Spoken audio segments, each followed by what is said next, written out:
This call is now being recorded.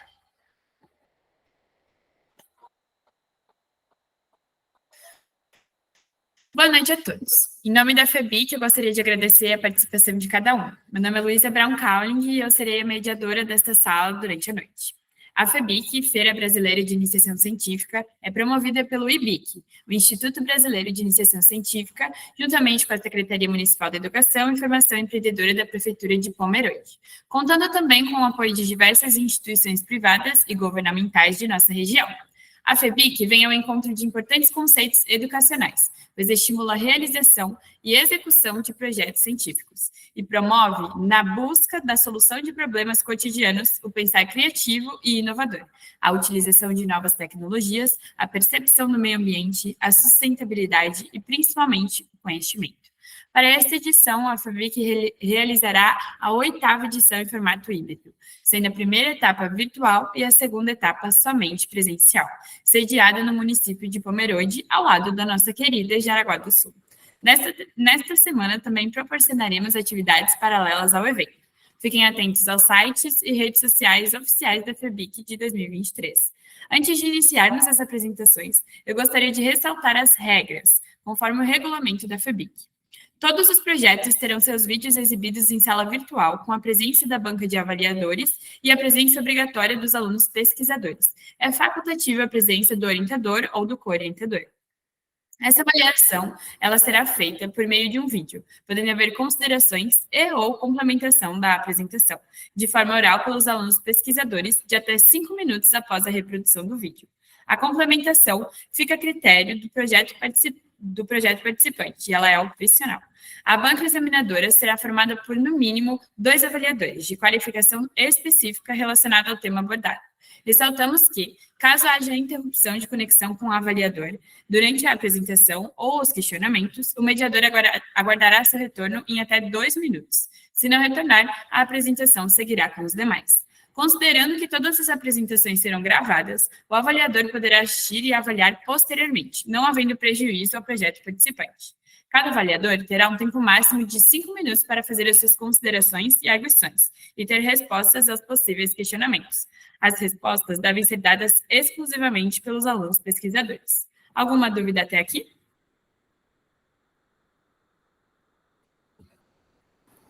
Não. Bom, então seguiremos. As avaliações do projeto serão feitas pela banca examinadora e serão realizadas a partir de seguintes critérios. Na parte do conhecimento, serão avaliados conhecimento teórico a respeito do assunto, a segurança e convicção dos resultados e as soluções dos problemas levantados. Na parte da pesquisa, serão avaliados a metodologia, a coerência entre os resultados e os objetivos, a revisão da literatura, a fundamentação teórica, considerações finais sobre a pesquisa, o impacto social, ambiental, econômico, a criatividade e a inovação e o relatório sucinto da pesquisa. No critério da apresentação do vídeo, serão avaliados a clareza, a oralidade da apresentação, o objetivo, a organização da apresentação. Pode ocorrer que vídeos ultrapassem o tempo delimitado do regulamento, 8 minutos, ou ainda não estejam integralmente de acordo com as regras. Entretanto, o vídeo será reproduzido normalmente neste ambiente, podendo sofrer penalidades. Para dúvidas referentes ao regulamento, podem ser tratados diretamente com a coordenação após as apresentações. Eu vou colocar no chat, então, um link com uma reunião do Meet diretamente com a coordenação e, se tiver alguma dúvida, vocês podem entrar em contato lá. Para o bom andamento da sessão, vale lembrar que os microfones eles devem permanecer desligados e ligar somente quando for solicitado ou durante a apresentação do próprio projeto. Para questões importantes relacionadas exclusivamente às apresentações e problemas técnicos, o chat pode ser utilizado a todo momento. A presença dos estudantes é obrigatória em todo momento da apresentação. Haverá lista de presença para emissão de certificados, que o mediador fará a conferência no início de cada apresentação. Caso um estudante perca a conexão durante a apresentação do projeto, o outro deve dar continuidade. Para o projeto individual, será aguardado um tempo de até 2 minutos para o estudante retornar à sala e prosseguir assim com a sua apresentação. Caso não retorne em 2 minutos, o projeto seguinte passa a ser apresentado, e este estudante, se retornar ao longo das apresentações, ainda poderá finalizar após a sua última apresentação. Não retornando na noite de apresentação, a banca, então, vai ser remarcada. Ressaltamos que não terá prejuízo algum para o projeto participante. O uso da câmera ligada será obrigatório para os estudantes comentarem e responderem possíveis questionamentos aos avaliadores, e também nos 5 minutos de considerações finais após a apresentação do vídeo. Para os avaliadores, habilitar a câmera será opcional. Alguma dúvida? Bom, seguiremos então com a programação. Eu gostaria de pedir que os avaliadores se apresentassem agora, começando pela avaliadora Juliane Maia Bento e em seguida para a avaliadora Júlia Grande. Pedimos que fale seu nome, cidade, estado e formação.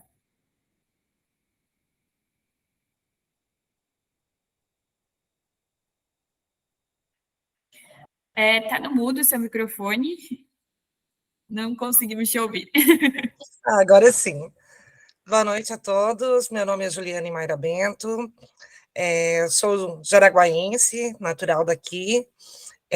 Sou formada em engenharia elétrica, pós-graduada em automação industrial, em engenharia elétrica também, em gestão de equipes de alto desempenho e mestre em administração.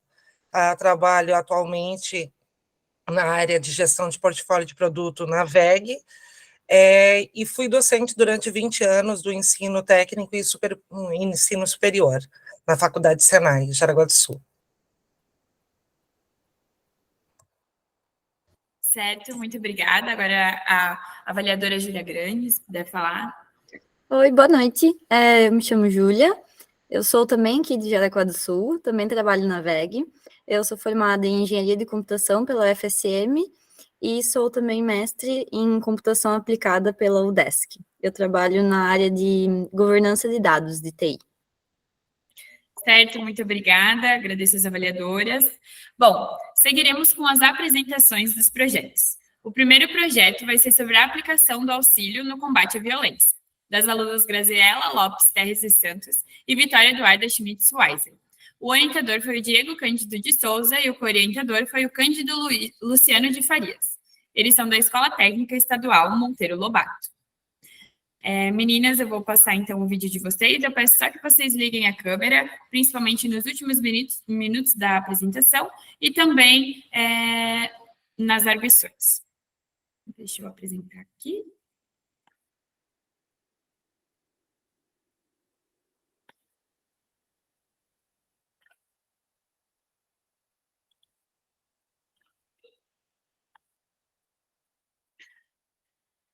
Todos estão conseguindo ver o vídeo? Sim. Sim. Certo. Olá, nós somos as alunas Graziele Lopes Terres dos Santos e Vitória Eduarda Schmidt-Weiser, e hoje nós queremos apresentar o nosso projeto, que é uma aplicação auxílio no combate à violência. O seguinte projeto, ele foi orientado pelo professor Diego Cândido de Souza e orientado pelo professor Cândido Luciano de Farias, na Escola Técnica Estadual Monteiro Lobato, no ano de 2023. Então, como tema, a gente tem o auxílio no combate à violência e na realização de denúncias no meio online de maneira acessível a todos. E como delimitação, então, a gente tem o desenvolvimento de uma aplicação web que traga auxílio dessas vítimas, com base em vídeos para auxílio mental dessas vítimas, também com formas de denúncia, como denunciar, tipos de violência, entre outros. O problema que a gente busca responder seria qual a maneira mais fácil de realizar, mais prática, na verdade, de realizar uma denúncia, estando em qualquer lugar, no meio online, com um dispositivo com acesso à internet, de modo, então, a superar a falta de conhecimento público que existe hoje sobre os tipos de violência e os direitos das vítimas. Como justificativa, então, nossa justificativa se baseia, então, em facilitar o acesso das vítimas aos órgãos competentes, assim oferecendo informações sobre serviços de apoio que existem e que são disponíveis para orientar, então, sobre quais são os procedimentos adequados que podem ser seguidos para realizar. A gente também pretende contribuir na conscientização da população sobre quais são os tipos de violência que existem, de um modo promovendo, então, uma possível cultura de respeito e prevenção. Como hipóteses, a gente tem as 6 principais. A primeira é a respeito da disponibilidade dessa aplicação web. A segunda é que essa aplicação será de fácil entendimento das vítimas em encontrar as informações adequadas. E a terceira é que o suporte emocional, por meio desses vídeos, vai sim auxiliar as vítimas a lidar com os impactos emocionais causados pela violência. A hipótese número 4, a gente tem, se o site web ele realmente vai garantir informações com fontes seguras e confiáveis, além disso, claras, sobre como realmente realizar uma denúncia, e a hipótese 5 é se o chatbot na delegacia de Taquara ele vai ser útil para as vítimas, né, de violência e também para a delegacia, no processo do pedido de socorro de uma vítima, e a sexta é se a skill da Alexa ela realmente vai proporcionar um maior conhecimento sobre quais são os tipos de violência que existem na sociedade. Partindo, então, para o objetivo geral, o objetivo é desenvolver essa aplicação e que ela seja de fácil acesso e forneça, informações coerentes sobre os tipos de violência, como denunciar, dentre outros. Os nossos objetivos específicos, eles têm, primeiramente, então, a criação de uma aplicação que ela seja de fácil acesso e intuitiva para auxiliar no combate à violência. A gente também quer facilitar a busca de ajuda por meio de um chatbot, que ele enviará, então, um pedido de socorro para a delegacia de Taquara.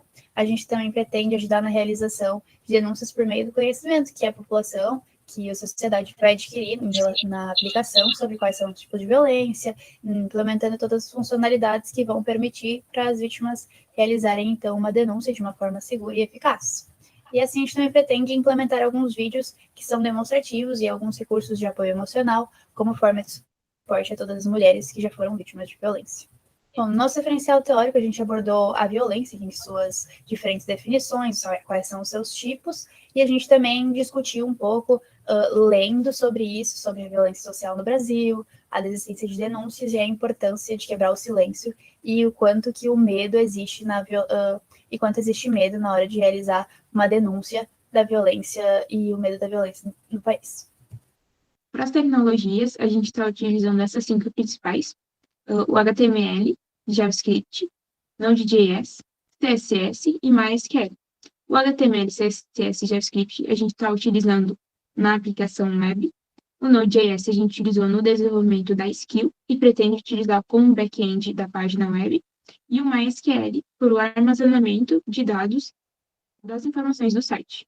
O grupo também utilizou algumas ferramentas, como, por exemplo, o Figma, para fazer parte da prototipagem, o Trello, para a gente ter uma melhor organização, o GitHub a gente utilizou para fazer o versionamento, o WhatsApp Business a gente está usando para fazer o chatbot, assim como o ManyChat, o Visual Studio Code a gente tem usado para fazer os scripts do nosso projeto, a Amazon Alexa a gente utilizou, então, para fazer a skill da Alexa. A metodologia no nosso projeto é baseada na pesquisa exploratória, juntamente com o método de pesquisa Qualiquant, que busca unir tanto a parte teórica quanto a parte prática do projeto. E no desenvolvimento prático, a gente utilizou a metodologia ágil, que não necessariamente tem uma ordem a ser seguida, então a gente pode fazer várias entregas e etapas ao mesmo tempo. Durante o projeto, a gente realizou primeiramente um formulário que tinha como foco, então, o recolhimento de dados, para que a gente obtivesse, então, um melhor conhecimento sobre o conhecimento da sociedade em relação à violência. Após isso, a gente realizou, então, uma entrevista na Delegacia Civil de Taquara, com a inspetora Ana Nery, e nessa oportunidade a gente teve a oportunidade de conversar com o delegado de Taquara, e eles demonstraram total apoio no nosso projeto, no auxílio dele. Bom, em relação às hipóteses, elas estão em fase de análise. Algumas já foram testadas e a gente já conseguiu obter alguns resultados, como na primeira, a segunda e a quarta hipótese que já foram comprovadas. E a hipótese 5 e a hipótese 6, me desculpem, eu errei. A gente também utilizou a metodologia ágil para fazer todo o gerenciamento do projeto, então a gente adotou o quadro Trello para poder ter uma melhor organização em colunas sobre quais são as nossas tarefas a fazer e as nossas atividades. Como resultado, então, a gente tem primeiro o protótipo do site. Ele é bem básico, porque a gente focou tanto no site quanto no desenvolvimento da skill, e o desenvolvimento dele já foi iniciado. Bom, aqui a gente vai ter o nosso chatbot, que ele foi realizado, então, para implementar na Delegacia de Taquara, que seria onde uma vítima de violência doméstica, por exemplo, ela clica em um botão e aí aciona a Delegacia de Taquara. Infelizmente, essa nossa hipótese ela foi negada devido ao baixo número de pessoas que trabalham na Delegacia de Taquara. Porém, o delegado de Taquara conversou conosco, ele falou que é uma ótima ideia e que seria ótimo se tivessem um maior número de pessoas que pudessem ter esse controle do chatbot e poder ir até as pessoas para ajudar elas no momento em que elas pedirem socorro. Bom, como terceiro resultado, então, a gente tem a skill para Alexa, que, como a gente sabe, a gente utiliza quase que todos os dias, a inteligência artificial, e buscando esse recurso, a gente encontrou a skill, que inicialmente faz a chamada mande-me flores, e a Alexa vai dizer, você pode pedir uma flor ou um buquê. Uma flor em específico tem 5 tipos, cada tipo corresponde a um tipo de violência. caso ela peça flores ou um buquê, seria todos os tipos de violência. Então, a skill vai explicar para o usuário os tipos de violência. Como conclusão, por meio dessa pesquisa, é possível, então, constatar que o seguinte projeto ele tem potencial para auxiliar a sociedade no que diz respeito, então, a denúncias e informações sobre violências. E como consideração final, a gente espera que todas as funcionalidades do nosso projeto, do site, do chatbot da Skill, elas estejam concluídas com êxito até a apresentação na Feira da FEBIC. A gente está trabalhando muito nisso para isso acontecer. A gente acredita que vai acontecer até antes disso, todo o final do nosso projeto. E agora a gente vai apresentar as nossas referências do nosso projeto, que foram utilizadas como embasamento teórico para o nosso projeto. Então, aqui estão as referências utilizadas. A gente destaca essas que foram os estudos principais. E a gente gostaria, então, de agradecer a todos que prestaram atenção no nosso trabalho. Muito obrigada. Certo, meninas, parabéns pela apresentação. Agora, então, nós passaremos para as avaliações e também para a complementação. Eu peço só que vocês, então, abram a câmera, como já foi dito anteriormente, e complementem o trabalho de vocês.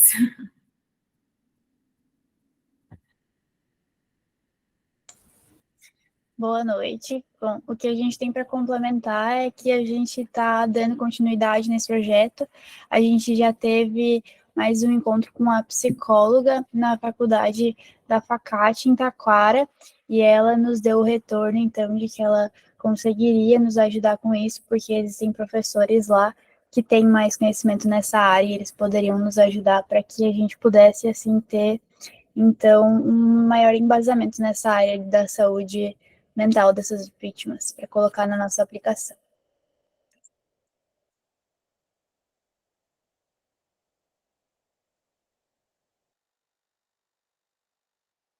Meu microfone estava desligado, estava falando sozinha.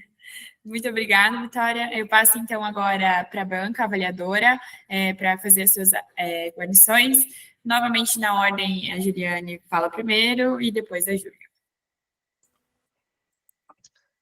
Boa noite, meninas. Em primeiro lugar, gostaria de parabenizá-las pelo trabalho e pela iniciativa e justamente por essa preocupação com a questão da violência contra a mulher, né? Então, é um aspecto muito importante e que a gente visualizou que houve um acréscimo muito grande durante, principalmente, o período da pandemia, e esse tipo de aplicativo, esse tipo de site, ele pode ser muito útil justamente pela facilidade do acesso, né?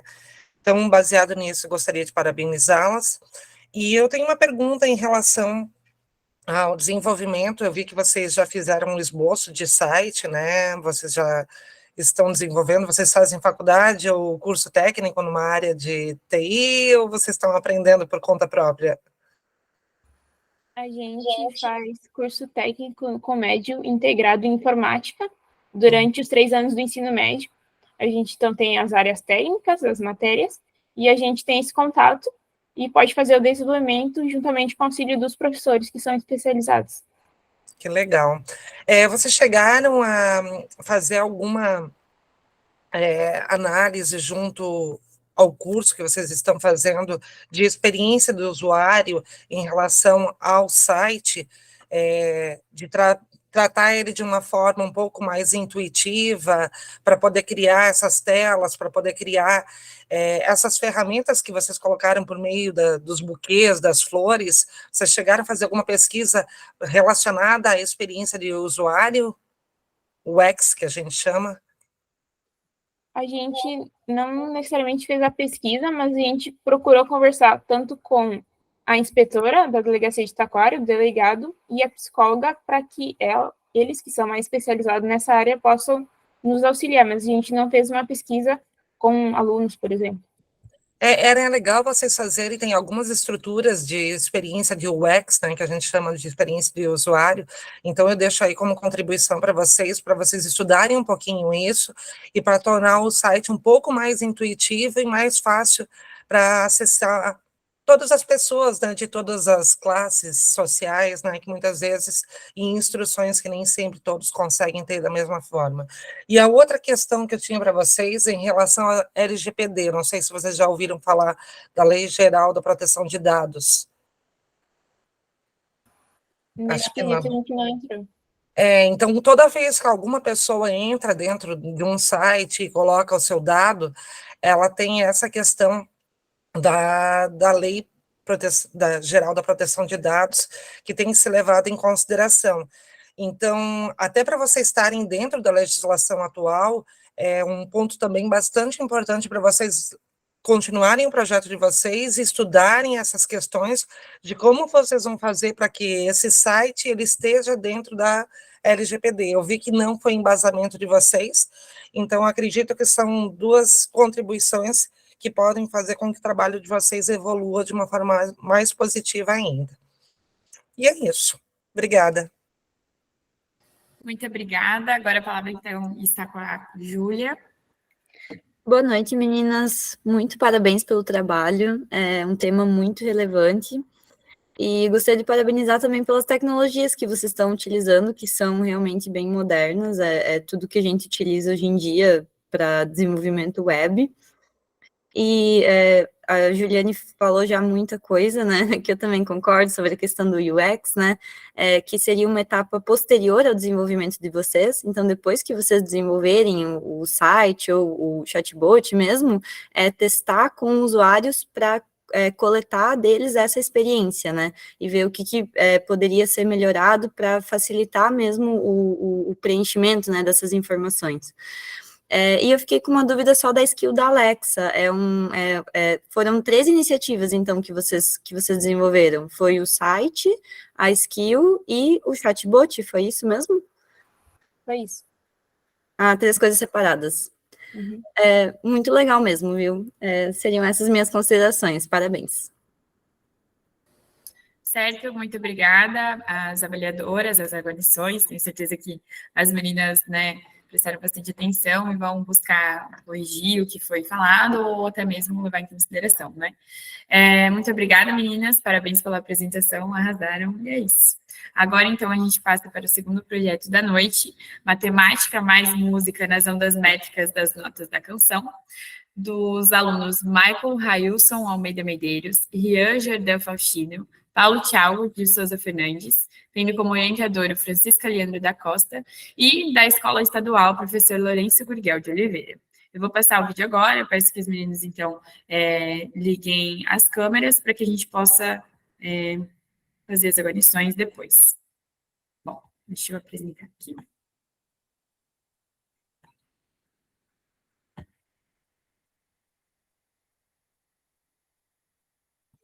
Olá, meu nome é Micael. Olá, meu nome é Rian. Olá, meu nome é Paulo Thiago. Somos diretamente de Caraúbas, Rio Grande do Norte. O nome do nosso projeto é Matemática mais Música, nas ondas métricas das notas da canção. O nosso projeto tem como objetivo principal saber como a música pode nos ajudar no ensino e no aprendizado da matemática. Sabemos que nos dias de hoje a matemática é tida como uma matéria difícil, pois tem muitos cálculos e muitas coisas difíceis de se aprender. E também a música é uma coisa que basicamente usamos todas as horas, porque todo mundo tem um fonezinho de ouvido, coloca no ouvido e fica escutando música. E por que não juntar as duas para melhorar ambas as partes? Porque com a matemática podemos ajudar com a música e a música também pode nos ajudar com a matemática. Com isso, trouxemos o nosso problema, que é como a música pode nos auxiliar no processo de ensino e aprendizado da matemática. Bom, com isso nós tivemos a nossa hipótese, que é a música pode contribuir para tornar o ambiente mais alegre e favorável à aprendizagem. No final, proporcionar uma alegria que seja vivida no presente, de missão essencial da pedagogia. É preciso que o esforço dos alunos sejam estimulados, compensados e reaproveitados por uma alegria que possa ser obtida no momento. Já que a matemática é tida como uma disciplina muito complicada por vários, deixá-la mais atrativa seria uma maneira excelente para atrair o foco dos alunos nas aulas. Agora eu vou falar um pouco sobre os nossos objetivos. O objetivo geral, que é envolver os estudantes nas aulas de matemática ou de qualquer outra disciplina, utilizando da música como uma ferramenta de aprendizagem. Falar um pouco também sobre alguns objetivos específicos que a gente tem. Os nossos objetivos específicos também facilitar a aprendizagem de crianças e adolescentes, tornando as aulas mais atrativas e desenvolvendo neles novas habilidades, como raciocínio, como criatividade e paciência. Também temos um objetivo específico que é observar se o aluno está evoluindo, está aprendendo novas coisas com o auxílio da música para ele aprender a matemática. E eu falar um pouco da nossa metodologia. Consiste na criação de um questionário composto por 4 perguntas objetivas que foram divulgadas em sala de aula e selecionadas. E os alunos selecionados por a gente foi 138 alunos, que a gente pegou essa amostra e estudou aqui dentro da nossa escola, do Ensino Fundamental 2 e Ensino Médio. Agora eu vou falar dos resultados. A utilização da música como um recurso pedagógico no ensino da matemática tem se mostrado bastante eficaz na educação. No entanto, a utilização da música requer planejamento e estruturação adequada das escolhas das canções e na integração com o componente curricular. É preciso que os professores estejam sensíveis às necessidades e às limitações dos seus alunos, para que as atividades musicais sejam bem-sucedidas.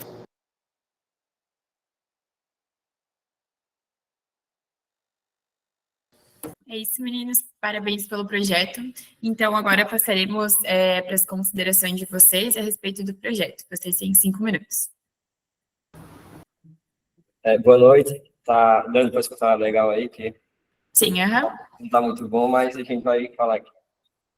Para complementar o nosso projeto, com o decorrer do andamento que antes não tínhamos praticamente poucos resultados, porque era no início do projeto. Hoje já conseguimos apresentar na Feira de Ciências da escola e mais em 2 feiras locais aqui. E tivemos bastantes resultados legais a respeito disso. Também estamos com o andamento de um site, um processo de andamento de um site, que nele vai conter algumas informações a respeito das ambas partes que podem estar sendo ligadas, que é a matemática e a música. Também, nesse site, irá conter algumas paródias, que inclusive a gente já conseguiu criar, e também vai aparecer alguma partezinha assim que possa estar colocando suas dúvidas, para que a gente possa estar dando um apoio para algum professor que queira aderir isso na sua sala, já ter mais uma base de como conseguir fazer isso. Também nesse meio tempo a gente já criou as redes sociais, o projeto, que foi o Instagram. Lá também a gente tira dúvidas, cria questionários e conversa com as pessoas. A gente pensa com esse site, a gente pensa em fazer diversas canções para não só ajudar uma matéria, que é a matemática, que é a que a gente está abordando no momento, mas também em outras, como português, história, ciência, entre outras. Seria isso? Seria isso. Certo, agora a gente passa então para as agudições. Começando agora então com a Juliane e em seguida com a Júlia. Vamos manter esta ordem. Boa noite, meninos. Parabéns pela apresentação. Eu só gostaria de entender um pouquinho melhor, que não ficou muito claro para mim, como é que isso funcionaria. Justamente, vocês trabalhariam com questões de composição sobre temas teóricos da matemática para compor a música, ou vocês utilizariam essa música de forma a ajudar a absorver o conteúdo, mas músicas aleatórias? Qual que é a ideia fundamental?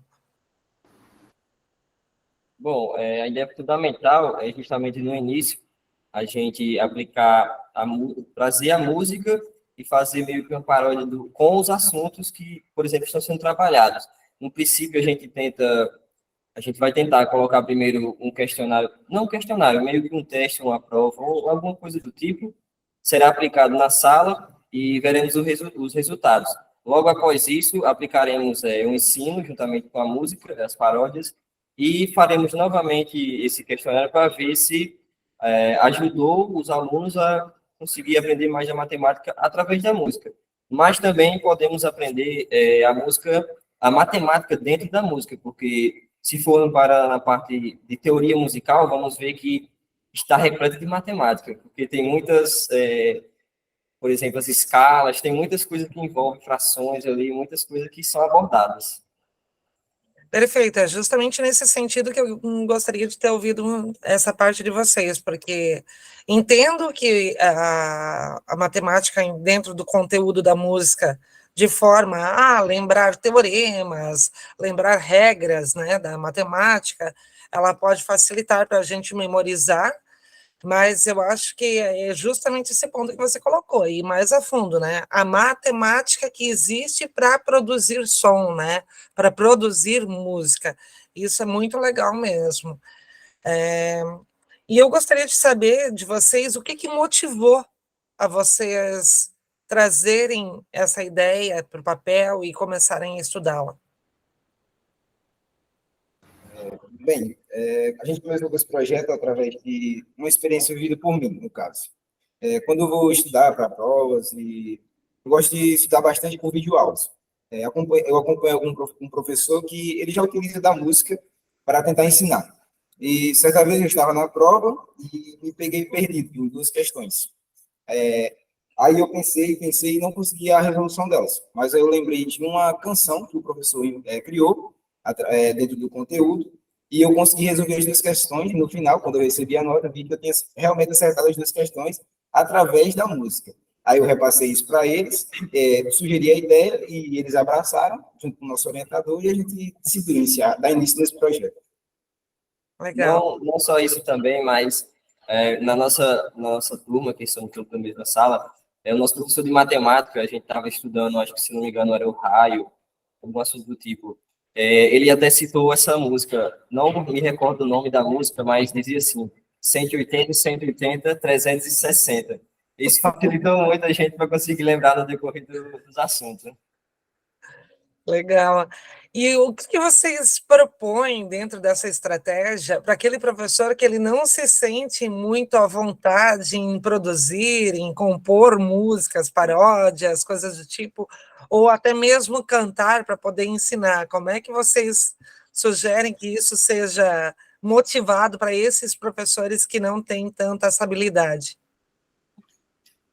Bom, a gente no começo tenta, justamente com o site e as redes sociais, ajudar eles fazendo algumas paródias e até mesmo ensinando a eles. Mas se caso eles não queiram aderir, assim, não sejam muito por dentro da área, a gente tenta também falar um pouco sobre a música aqui, porque acho que nos dias de hoje quase todo mundo escuta música, né? Então, eu acho que a gente ensinar um pouco mais sobre o que é a música, como a música pode estar nos ajudando a ele pode estar abrindo mais a mente e vendo que a música pode realmente nos ajudar nessa matéria. Através também de cartinhas e músicas já gravadas também, né? Pode ser por nós ou pode ser por algum músico da cidade também, que ele vai lá e canta e o professor apenas reproduz em sala, os alunos, na hora da sua explicação. Muito bom, parabéns. Obrigada. Certo, obrigada. Passo agora, então, a palavra para a Júlia. Boa noite, meninos. Primeiro, parabéns pela iniciativa, né? A gente sabe que tem muita gente que não gosta, né? Ou tem dificuldades na aprendizado de matemática, então, realmente, trabalhar com música pode facilitar isso, né? E também com outras matérias, né? Que nem vocês já comentaram que estão pensando em abordar. Eu também tinha uma dúvida igual a Juliane, né, que era aquela questão de como exatamente, então não tinha ficado claro para mim também isso de como a música e a matemática estariam relacionadas, mas agora já entendi também. E eu teria uma dúvida só de a composição dessas músicas seria feita por vocês ou vocês estão trabalhando junto com professores? Como é que está funcionando essas paródias? Bom, a gente está em processo de andamento ainda, só conseguimos construir uma paródia, foi construída por nós mesmos, e sim, a gente tenta produzir ao máximo, né, e a gente vai tentar aí produzir mais no decorrer do andamento do projeto, e juntamente com os outros, lançar isso aí para os professores. E junto com o nosso professor, os dois professores de matemática da nossa escola, que é o professor do ensino fundamental e do ensino médio, e também a gente já está, inclusive, dando início a uma nova canção dentro de um conteúdo já, que é o estudo da fração. A gente está tentando, no momento, já está dando início a essa canção, em questão a ritmo, como ela vai ser, e junto com o nosso professor, para nos ajudar nisso. Ah, entendi, obrigada. Eu deixaria essa dica mesmo, de procurar os professores, porque eu acho que eles também podem contribuir bastante com o conteúdo, né? Talvez vocês entrem mais com a parte criativa, né? Mas com certeza, assim, a parte técnica, eles vão colaborar bastante. Parabéns. Obrigado, obrigado. Obrigada, Júlia. Obrigada, meninos. Parabéns pela apresentação de vocês. Arrasaram. Agora eu gostaria de chamar, então, o nosso terceiro projeto, que é o Keep Safe, que é um copo detector de ácido gama hidroxibutírico, GHB, realizado pelas alunas Giovana de Ávila Freitas, Giovana de Moraes da Rocha, Nathalie Silva Souza, tendo como orientador o Rafael Colombo Abruzzi, da Escola SESI do Ensino Médio Albino Marques de Souza. Eu só gostaria de saber se todas as três estão presentes. Oi, tá todo mundo aqui, sim. Então tá bom. Vou apresentar agora o projeto de vocês. Peço que liguem a câmera só.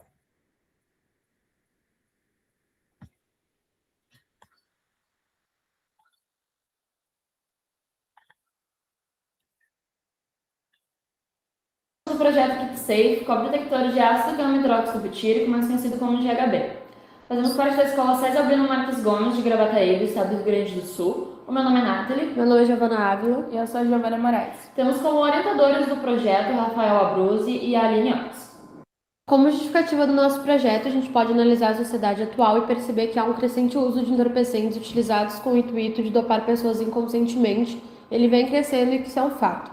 Cerca de 6% dos casos de pessoas dopadas são mulheres, e a maioria dessas vítimas estão numa faixa etária de idade entre 25 a 50 anos. 71% das vítimas, elas são estrupadas após o golpe. Como casos de dopagens e abusos, a gente trouxe o livro Fale, que conta a história de uma menina que ela é dopada e depois estrupada em uma festa, e a personagem fica em um dilema de contar ou não o ocorrido porque ela não sente a vontade. E muitas vezes isso acontece pela falta de justiça perante a esse tipo de crime. Como efeitos colaterais, a gente pode citar algumas drogas que compõem o Boa Noite Cinderela, como o flunitrazepam, o ácido gama hidroxibutírico, mais conhecido como GHB, e a cetamina. Esses são medicamentos que induzem ao sono, e os efeitos colaterais perante as pessoas que utilizam esses medicamentos são dupla visão, náuseas, tonturas e entre outros efeitos. A gente entende que isso é uma grande problemática na sociedade e que a gente precisa de uma solução para resolver isso. Como relevância e impacto do projeto, a gente pode falar sobre a conscientização social acerca do tema e a quebra do tabu sobre o estupro. Isso é uma problemática que existe na sociedade e a gente tem que falar sobre. Diminuir casos de sequestro, abuso e importunação sexual, presão da segurança dos indivíduos em lugares públicos, a veracidade de casos criminais. É notório que muitas das vezes as vítimas não têm como recorrer à justiça pela falta de provas para realmente provar o que foi ocorrido. E a responsabilidade ambiental, já que o nosso projeto foca em criar um protótipo com material biodegradável e sustentável. Como objetivo do nosso projeto, nós temos o intuito de criar um copo que identifique o ácido gama hidroxibutírico, mais conhecido como GHB, assim podendo evitar crimes que envolvam a dopagem de pessoas sem seu consentimento, visando também trazer maior segurança para pessoas que estão expostas a esse tipo de crime. Falando um pouco sobre a metodologia do nosso projeto, por meio de pesquisas em artigo científico, nós escolhemos o ácido gama hidroxibutírico para ser a droga que será identificada no nosso projeto. Posteriormente, também, escolhemos o reagente colorimétrico que irá identificar essa droga, que se chama Dranger-Dopf.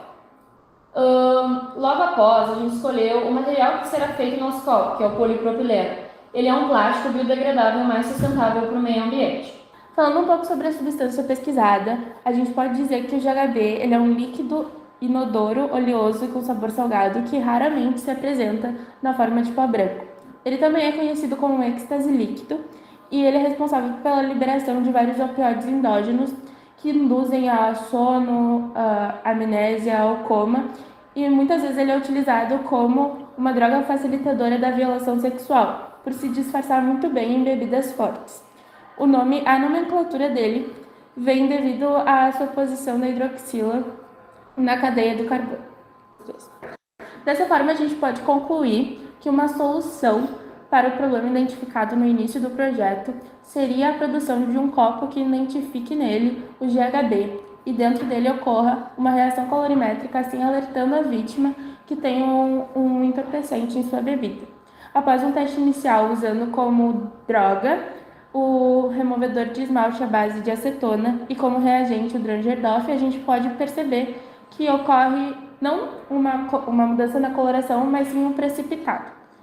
Em conjunto com o Instituto Senai de Inovação de Polímeros, a gente conseguiu perceber também que para a incorporação do reagente no polímero seria necessária a utilização de uma vaselina líquida.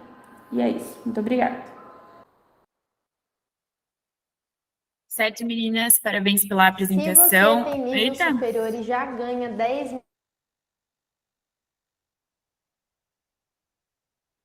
Então, de passar a palavra para vocês fazerem as suas contribuições. Vocês têm 5 minutos. Peço só que liguem as câmeras.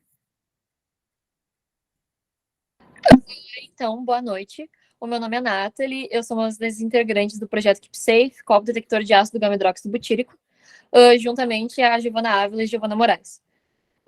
Trazendo alguns pontos para a gente reafirmar do nosso projeto. Em maio, a gente acabou indo na Universidade PUC do Rio Grande do Sul, fazendo uma colaboração. A gente fez uma parceria com os laboratórios de lá, e a gente está trabalhando junto para conseguir fazer os testes do nosso projeto, por conta que envolve uma droga ilícita. Então, a gente não consegue desenvolver esses testes, esses experimentos na escola. Então, a gente está trabalhando junto com a Universidade do Rio Grande do Sul, a PUC, para realizar esses testes. Oi, gente, boa noite. Eu sou a Giovana Moraes. Eu acho que a minha foto não está aparecendo porque eu estou usando a câmera em outro dispositivo. Mas a gente também está trabalhando em conjunto com o Instituto Senai de Inovação de Polímeros para desenvolver o copo mesmo, o material do copo, trabalhando com polímero, e a gente fez várias provas de corpo, onde a gente introduziu o reagente que iremos utilizar, o que está sendo utilizado no momento, o Drangerdorff, no polímero que a gente está utilizando, que é o propileno, para que assim a gente consiga fazer testes já com o copo. Seria isso? Não, eu queria falar mais uma coisa. Para dar continuidade nesses testes que a gente já tinha feito antes, a gente decidiu ir atrás de plantas que possuem alcaloides na sua composição, podendo fazer testes que a gente consiga realmente entender como é que funciona essa reação colorimétrica do nosso reagente. Então, a gente acabou descobrindo, através de pesquisas, a planta trombeta de anjo, que ela também é usada como droga recreativa, e os efeitos dela são muito parecidos com uma droga utilizada nas festas. E a gente também tem a semente de guaraná, e ambas essas plantas e sementes possuem alcaloides na sua composição. Então, a gente pode fazer testes através desses corpos de provas que foram criados no Senai, para entender realmente como é que funciona essa troca de colorimetria e como é que essa troca vai acontecer na implantação do copo. É basicamente isso. E lembrando também... desculpa te interromper. Lembrando também que essa planta que a gente vai usar, ela acaba não sendo ilegal, por isso que a gente vai usar ela, só para lembrar. Nem a semente de guaraná. Bom, passo então agora a palavra para a banca, Juliane. Boa noite, meninas. Parabéns pela apresentação. Mais um grupo levantando a bandeira aí, né, da proteção à mulher. Mas eu vejo que esse projeto de vocês vai além, né? Não só para a mulher, para qualquer tipo de pessoa, para qualquer jovem, para qualquer criança, né? Então, é uma iniciativa muito bonita da parte de vocês, e eu achei a autenticidade do projeto também muito, muito boa mesmo, tá? Parabéns mesmo. Também estão levantando a questão da bandeira da responsabilidade ambiental, muito importante isso nos dias atuais. E ficaram algumas dúvidas em relação ao projeto. Acredito que vocês talvez não tenham resposta para algumas delas, mas provavelmente com o decorrer da pesquisa e dos experimentos, vocês vão ter uma delimitação um pouco mais avançada em relação ao tema. A primeira é qual é a gama, qual é o percentual, a quantidade de drogas que esse copo vai conseguir identificar. Né? Vocês não têm ainda um panorama de quais são as drogas que ele vai conseguir identificar. Então, isso também é um fator muito importante para vocês, né, desenvolverem juntos esse processo da pesquisa. E qual a eficácia desse copo? Ele sempre vai identificar a vida útil, né, em outras palavras, né?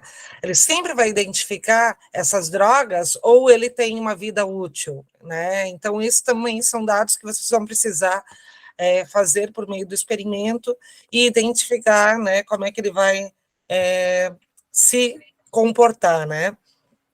Outro ponto importante, qual a viabilidade econômica? Vocês chegaram a identificar quanto que seria o custo para a produção de um copo desse já? Nathalie, você levantou a mão, você quer falar? Só falando um pouquinho sobre a questão ali a vida útil do copo. Por isso mesmo que a gente está fazendo a parceria com o laboratório da Universidade PUC, para conseguir elaborar o projeto, para conseguir elaborar a questão, agora como é com a planta, né, a gente não vai mais usar o GHB em si, a gente vai inicialmente usar a planta, para conseguir elaborar mais a fundo o nosso projeto, para ver como acontece essa reação, para a gente saber quanto tempo útil o polipropileno, por exemplo, teria. Então, a gente vai agora passar por essa fase de teste mais aprofundado, porque o nosso projeto, a gente fez a preferência de fazer ele bem teórico, tipo reforçado, sabe? A nossa pesquisa foi bem reforçada. Então, para passar para a parte de testes, a gente está elaborando essa parte teórica bem forte primeiro. E agora que a gente vai passar para a parte de teste. Tentem pensar em alguma coisa que mostre o processo da vida útil também, que avise as pessoas que não está mais funcionando de alguma forma. Porque às vezes você fica à mercê de acreditar que ele está numa condição de uso e não está mais, né? Então, em relação à viabilidade econômica, vocês já chegaram a fazer o levantamento de quanto é que seria o custo de produção desse copo? Oi, boa noite. Então, a gente iniciou esse projeto numa aula de educação financeira, de matemática financeira, e justamente o propósito dessa aula foi ver quanto custava essa tua empresa e quanto sairia para a população. E com as nossas pesquisas, a gente viu que o copo ficaria numa margem de 15 a 25 reais para o consumidor, por conta principalmente do reagente, porque é o que sai mais caro. O polímero, ele não é tão caro, ele já é utilizado em outros copos, como a empresa Meu Copo Eco, que produz copos biodegradáveis, e foi uma das questões para a gente escolher o polipropileno, justamente por ele ser biodegradável e sustentável. E o reagente pesaria nessa produção, mas ele não ficaria ácido demais para o público. E tu fez outra pergunta, que agora eu me esqueci, sobre a quantidade de droga, né? Isso. Então, a gente escolheu o ácido gama-hidroxibutírico, o GHB, justamente porque ele é uma das principais substâncias que está presente no Boa Noite Cinderela e em outras drogas que podem ser colocadas ali. O Boa Noite Cinderela, ele é barato, assim como o GHB. Por que o GHB é tão barato? Porque ele pode ser produzido a partir da acetona, a partir de solventes industriais, ao que tu tem acesso, entendeu? Então, ele é muito fácil de produzir e ele acaba sendo barato. É justamente uma das nossas escolhas como substância pesquisada. Seria interessante, baseado nisso, vocês fazerem um comparativo do preço de um copo normal, com design semelhante, com o preço que seria praticado para produzir esse copo e fornecer ao consumidor. E pensando no consumidor, né, uma dica também que eu queria dar para vocês, não sei se vocês já verificaram isso, se já estudaram, qual a possibilidade, por exemplo, de entrar com um copo desse dentro de um estabelecimento de diversão, numa boate, em algum lugar? Qual a possibilidade? Fique à vontade, Giovana. No começo do projeto, quando foi iniciado, a gente falou sobre isso, e uma das nossas alternativas era fazer parceria com as boates e festas noturnas para eles conseguirem distribuir esses copos na festa. Então, quando tu fosse pedir ali uma bebida no bar, ao invés de ele te dar um copo normal, ele já te daria o nosso copo com a bebida, entendeu? já facilitando ali na hora da entrega da bebida, até porque a gente, nas pesquisas, também foi levantado que grande parte dessas ocorrências de drogas nas bebidas vem da parte dos bartenders. Eles são comprados para colocar as bebidas. Então, isso também ajudaria muito nesse fluxo de bebidas feitas pelos bartenders. Legal, perfeito. Parabéns. E a última pergunta. A forma, a composição em que é feito o copo, ela ofereceria algum risco, nem que seja mínimo, do contato com o ser humano? Ou vocês estão fazendo de forma que ele não exerça nenhum risco? Então, a nossa ideia é que essa reação colorimétrica, o reagente que a gente está usando, seja acoplado junto ao plástico. Então, na hora que acontecer o derretimento do plástico, seja acoplado junto. E até agora, durante a nossa pesquisa, a gente viu que esse risco de contaminar a bebida são baixos. Até por isso mesmo, a gente vai começar a analisar com os testes, para ver se tem a capacidade da pessoa acabar se intoxicando ou intoxicando a bebida. Então, isso é uma pauta que a gente está buscando evitar, né? É uma coisa que a gente está vendo como que talvez não ocorra, e que não ocorra, né? Então, mas é basicamente isso, por conta da ocupação do reagente junto ao plástico, na nossa teoria, no nosso embasamento, não iria ocorrer. Perfeito. Giovana? Só complementando o que a Nath falou, nesses testes que a gente vai realizar agora, a gente vai conseguir também verificar se teve alguma, como é que eu falo? Se tem alguma toxicidade ali do reagente na extração das flores, das plantas, porque, querendo ou não, a gente vai conseguir analisar essa extração para ver se tem algum tipo de toxicidade, algum nível que o reagente acabou soltando ali, podendo prever se isso vai acontecer na bebida ou não. Legal, parabéns. Parabéns mesmo, meninas. Obrigada pelas respostas. Obrigada, Juliane. Passo a palavra agora para a Júlia. Boa noite, meninas. Primeiro de tudo, parabéns. É um assunto muito relevante, né, que vocês estão abordando, e também ainda abordando isso com a questão ambiental, né? Também parabéns, dá para ver que vocês estão bem avançadas, né, na pesquisa, vocês estão no caminho correto, me parece, né? Vocês já consideraram várias questões aí. E eu tenho uma dúvida sobre o contraste, ou qual seria a cor desse copo. Por que eu pergunto? Quando a gente vai nas festas, a gente toma drinks, às vezes os drinks têm cores diferentes, às vezes é rosa, às vezes é vermelho, às vezes tem também ambientes mais escuros, né, ou cor diferente, né, dentro da festa, da balada, enfim. Então, como é que a visibilidade mesmo do reagente ali, como é que seria isso? Giovana? Oi, a ideia principal é que o reagente ele fique, na verdade, só na base do copo, na parte abaixo do copo, e nele também, além do reagente, tenha um composto que a gente ainda não tem uma noção, porque é algo que está em desenvolvimento no projeto, que faça com que o reagente, além de mudar a cor dessa base, ele também fique num tom fluorescente, sabe, né? Para que só a pessoa que está com o copo consiga enxergar aquilo. Porque a gente também vê que em um ambiente com muitas pessoas, isso pode causar uma confusão, pode fazer com que o agressor fique mais agressivo ainda, que outras pessoas se desesperem. Então é uma coisa para tipo, nossa, meu copo está contaminado, eu vou buscar ajuda e eu vou alertar as pessoas que estão mais à minha volta para tentar achar essa pessoa, porque ela pode fugir, porque ela pode me dar uma facada, porque pode acontecer muitas coisas. Mas a ideia é que o copo, nas laterais dele, né, no redor dele, ele seja colorido, e na base ele seja transparente somente com o reagente e com esse composto que vai mudar de cor junto com o reagente. Ah, legal. Obrigada, parabéns novamente. Obrigada, Júlia, pelas atenções. Parabéns, meninas, pelo projeto, muito bacana. Vamos seguir, então, para o quarto projeto da noite, o GIS Nana, Economia Circular e os 6 R's aplicados na produção de giz colorido à base de cascas de banana. Da Júlia Mello Vilarinho Rotti e da Evelyn Luiz Souza de Miranda, tendo como orientador João Pedro Quirvones Galeão, do Colégio Menino Jesus. Eu peço só que todos liguem a câmera e gostaria de saber se todos estão presentes. As autoras, no caso.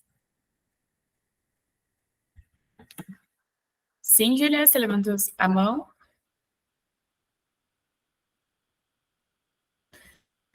A Evelyn não está presente? Oi, eu estou aqui. Estão todas presentes. Certo.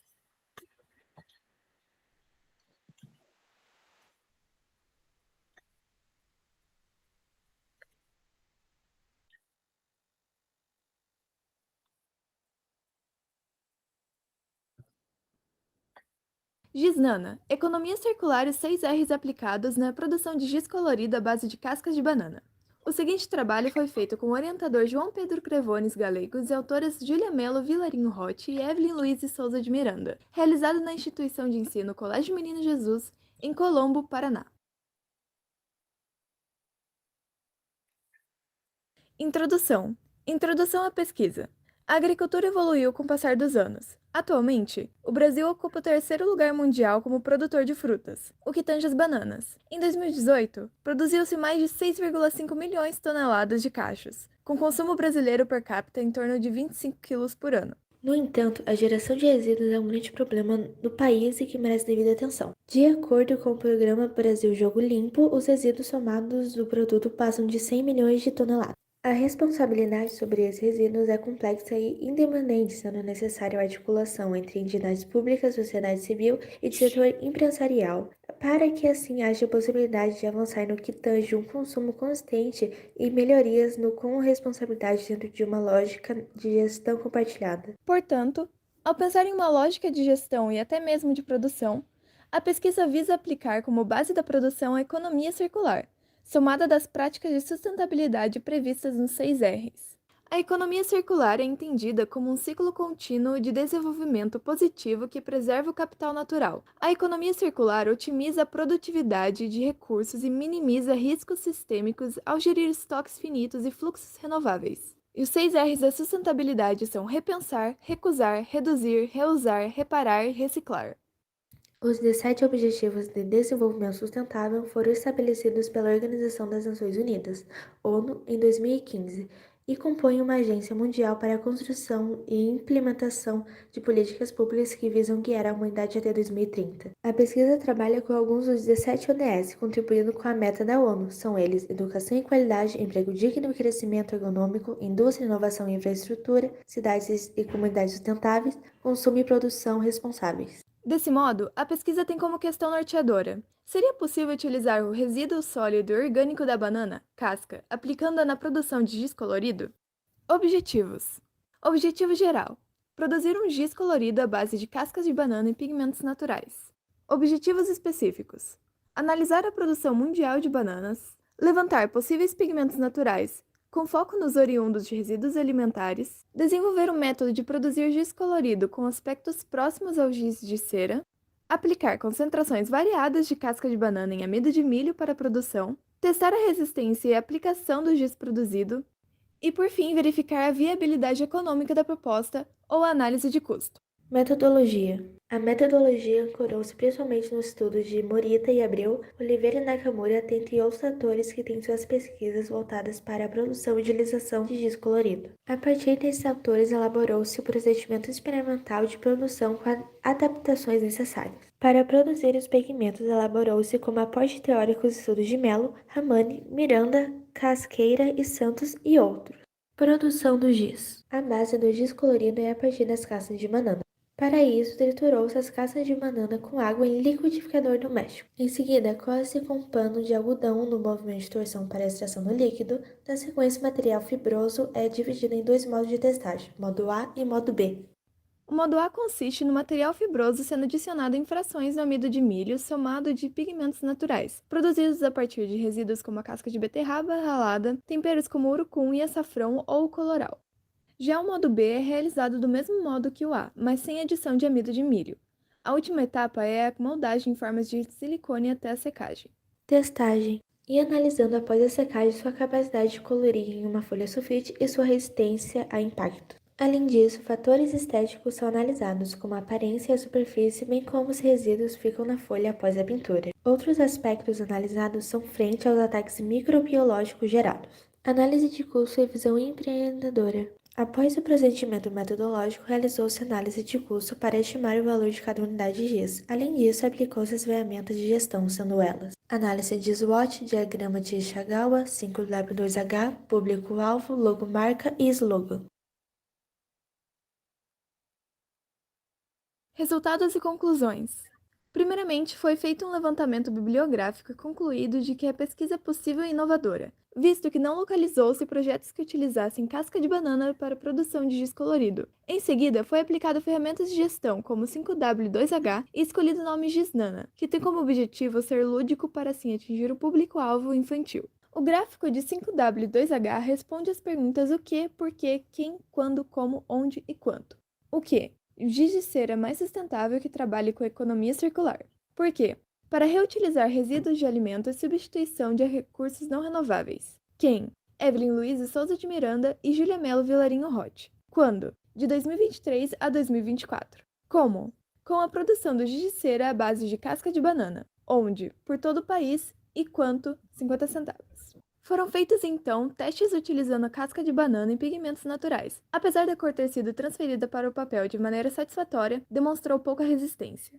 Perspectivas futuras. Existem muitas melhorias e modificações a fazer, portanto, afirma-se que a pesquisa torna-se promissora em relação aos ODS e os estudos bibliográficos iniciais, bem como os procedimentos iniciais realizados com as cascas de banana, corroborando com a afirmativa e com a sustentabilidade, atingindo assim o objetivo geral. Referenciais bibliográficas.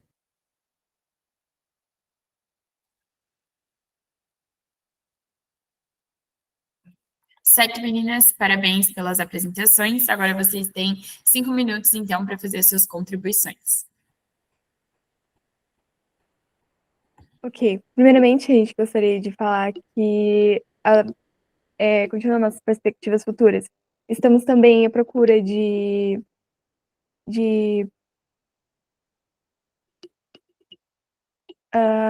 investidores no nosso projeto, conversando com mercados, por exemplo.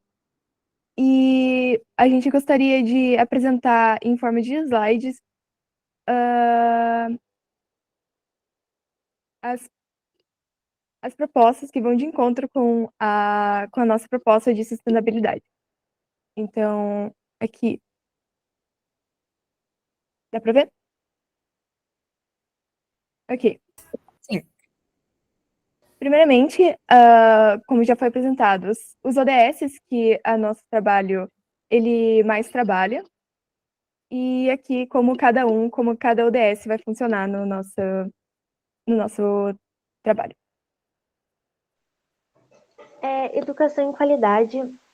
Há muito tempo, escolas públicas de diversos estados pelo país andam relatando a falta de material didático e recurso e como isso afeta os alunos.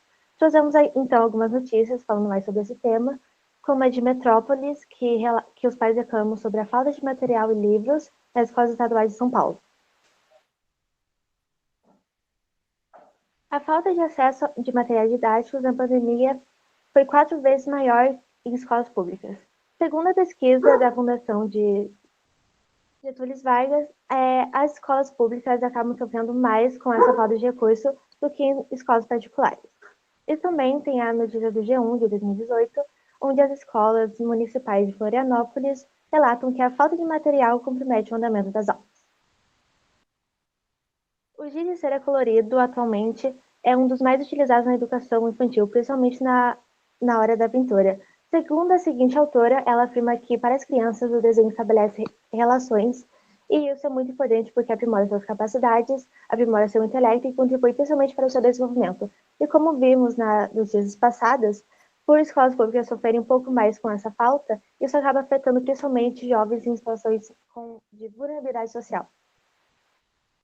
Então, além disso, dos ODS de educação de qualidade, que o nosso GizNana vai trabalhar, a gente também tem, de novo, os dados de 7 milhões de bananas praticamente produzidas, toneladas de bananas produzidas no Brasil, E o Gisnana, ele tem isso de usar a economia circular, pegar essa ideia de sustentabilidade e produzir com resíduos agroindustriais. Então, quase 50%, entre 50% e 60% que a produção da banana chega realmente até o consumidor. E a casca da banana representa 50% do peso da fruta. Então, a gente está utilizando toda essa parte que é perdida para produzir algo novo e aproveitar. Porque, além de muita coisa ser perdida, esses resíduos acumulados causam um impacto negativo na natureza. Então, a gente procura melhorar isso, redução de lixo orgânico, para ter essa pegada mais de consumo sustentável e uma visão mais preocupada com a questão da sustentabilidade.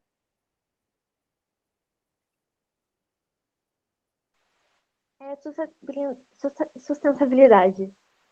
Um dos principais compostos do giz de cera é a parafina, que é derivada do petróleo, e ela tem diversos impactos sociais, porque além dela ser um meio não renovável e negativo para o ambiente, ela traz variações nas águas, na qualidade do ar, na qualidade do solo e na vida marinha e terrestre. Isso inclui fuga, estresse e ou a perda de organismos.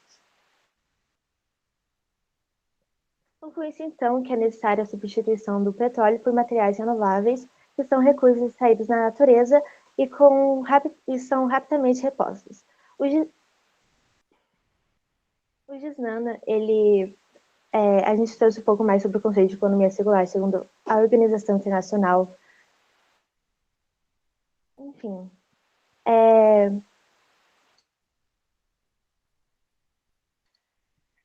Temos também a revisão bibliográfica que foi feita.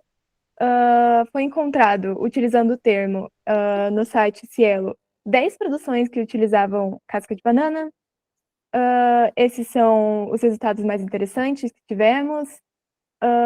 10 resultados foram encontrados pesquisando pelo termo GIS. E esse foi o resultado mais interessante para o nosso trabalho.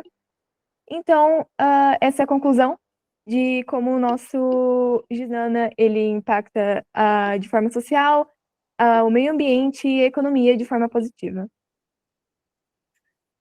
Obrigada. Certo, obrigada, meninas. Passo a palavra agora, então, para a banca. Juliane. Boa noite, meninas. Parabéns pelo trabalho, parabéns pela iniciativa. Eu tenho algumas dúvidas aqui para retirar com vocês. A primeira é a questão de se vocês fizeram alguma pesquisa para identificar essas empresas que são produtoras, por exemplo, de materiais didáticos, né, como materiais escolares, né, como o giz de cera, se existe uma proximidade desse tipo de empresa com empresas alimentícias que fazem uso da banana. Porque um dos primeiros pontos para a gente tornar um projeto viável é ele ser viável economicamente, né? E a gente sabe que o custo não é muito alto, por exemplo, da perda da banana, né? Da casca da banana. E se a gente estiver falando de empresas muito distantes, né? Talvez economicamente não seja viável, seja mais uma questão ambiental, visto que a própria casca da banana ela pode se tornar um humus, né? Um estrume, que a gente chama, né? Para ser colocado nas plantas, algo do tipo. Então, queria ver se vocês fizeram esse tipo de pesquisa para identificar essa viabilidade inicial, se existe esse tipo de empresas com proximidades suficientes para daqui a pouco trazerem essa proposta à tona. Bom, a gente fez levantamentos bibliográficos e nenhum giz produzido à base de casca de banana foi feito. O nosso giz é uma proposta inovadora e seria criado uma empresa próxima à produção de bananas, então produzimos giz mais barato, mas ainda não levantamos se há indústrias perto disso. Então, é uma oportunidade aí para vocês, né, fazerem essa pesquisa. Em relação a riscos microbiológicos, de criação de fungos, por se tratar de um produto de derivação, né, digamos assim, de um alimento, né? Então, quais são os riscos que existe ao produzir esse tipo de material?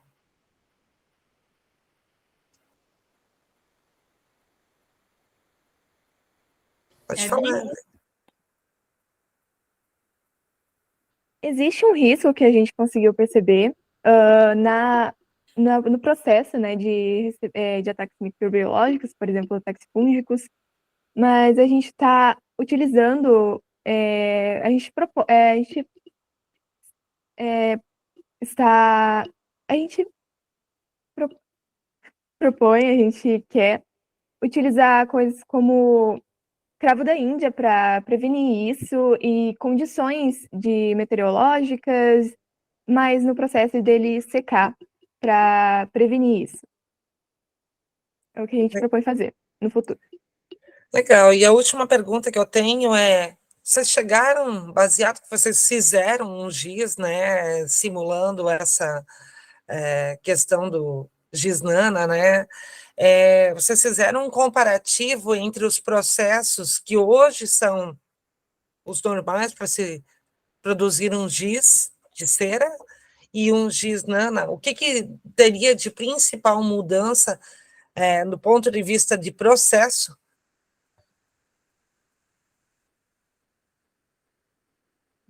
Meninas?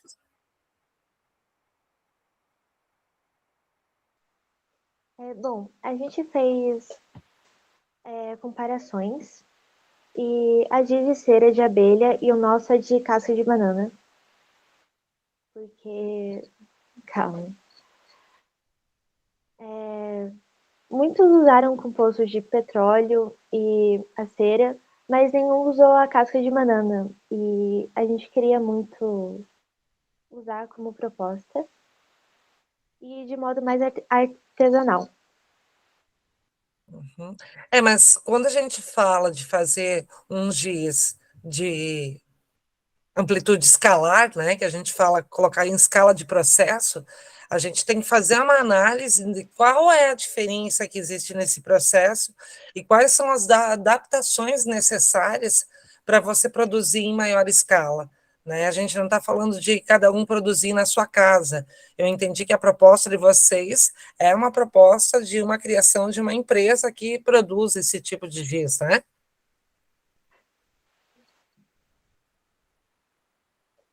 A gente ainda não projetamos uma escala industrial, a gente está produzindo ainda em laboratório.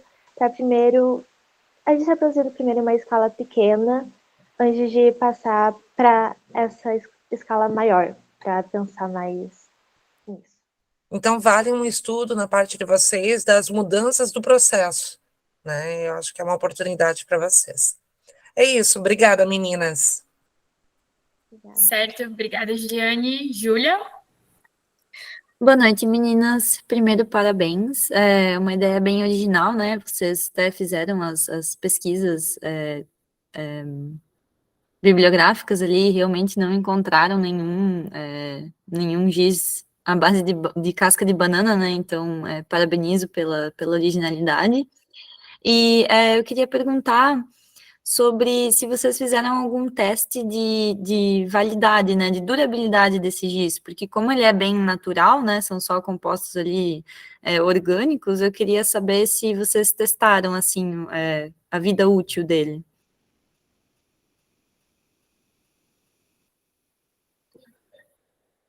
Meninas?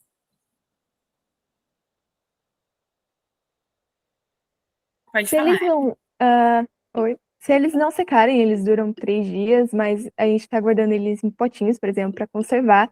Duram mais ou menos um mês inteiro ali, mas está sendo feito essa pesquisa de teste de durabilidade mesmo. Ah, legal. Eu deixaria essa dica assim para vocês, né, para tentar estender o tempo de prateleira, né, desse giz, já que vocês querem a ideia, né, seria comercializar ele, então é importante que ele tenha uma boa, um bom tempo aí que ele possa ficar guardado, né, sem estragar. Mas parabéns. Certo, obrigada, Júlia. Parabéns, meninas, pela ideia bastante inovadora, né? Eu gostaria agora de passar para o próximo projeto, então, o penúltimo da noite, que seria o site para adoção e apadrinhamento de animais, da Jennifer Graziella Ripe e Thales Augusto Fantinel Malta, do orientador Cândido de Souza, da Escola Técnica Estadual Monteiro Lobato. Peço, então, só que vocês liguem as câmeras e agora eu vou apresentar, então, o vídeo de vocês. Todos estão presentes? Sim, ambos estamos. Ok.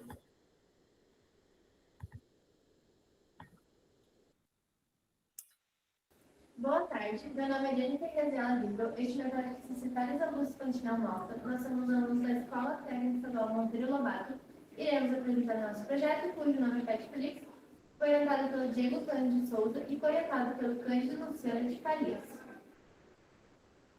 A nossa apresentação ela foi dividida em 10 categorias, sendo elas essas apresentadas pelo slide. Primeiramente, o tema do nosso projeto é a criação de um site para adoção e apadrinhamento de animais, o qual recebe o nome de PetFlix. Problema. O problema é o alto índice de animais que se encontram nas ruas e a situação precária em que eles estão e a falta de conhecimento a respeito dos cuidados que os animais precisam. A justificativa. Devido a esse alto índice de maus tratos, mortes no trânsito, abandono, pessoas têm desenvolver um site que pudesse agregar de alguma forma desses animais e pessoas sem site por ser de fácil acesso e compartilhamento. Como hipótese, nosso projeto possui 4, sendo elas a possibilidade de realizar adoções e apadrinhamentos no site, auxiliar a redução do índice de animais abandonados nas ruas, aumentar a conscientização para os cuidados aos animais e também agregar no bem-estar dos próprios animais. Como objetivo, nosso objetivo geral é o desenvolvimento do site para adoção e apadrinhamento de animais, como o próprio tema já diz, e como objetivo específico nós possuímos 5, sendo eles o desenvolvimento do site intuitivo e de fácil uso para adoção e apadrinhamento, implementar funcionalidades que promovam o cuidado dos animais, desenvolver sessões do site com informações educativas sobre os próprios animais e promover parcerias com instituições e ONGs. O referencial teórico. O nosso referencial teórico ele conta com 10 capítulos e 4 subcapítulos. Aqui eu vou falar um pouco sobre os principais que a gente considera importantes. O primeiro deles é o índice de animais abandonados e a importância da adoção.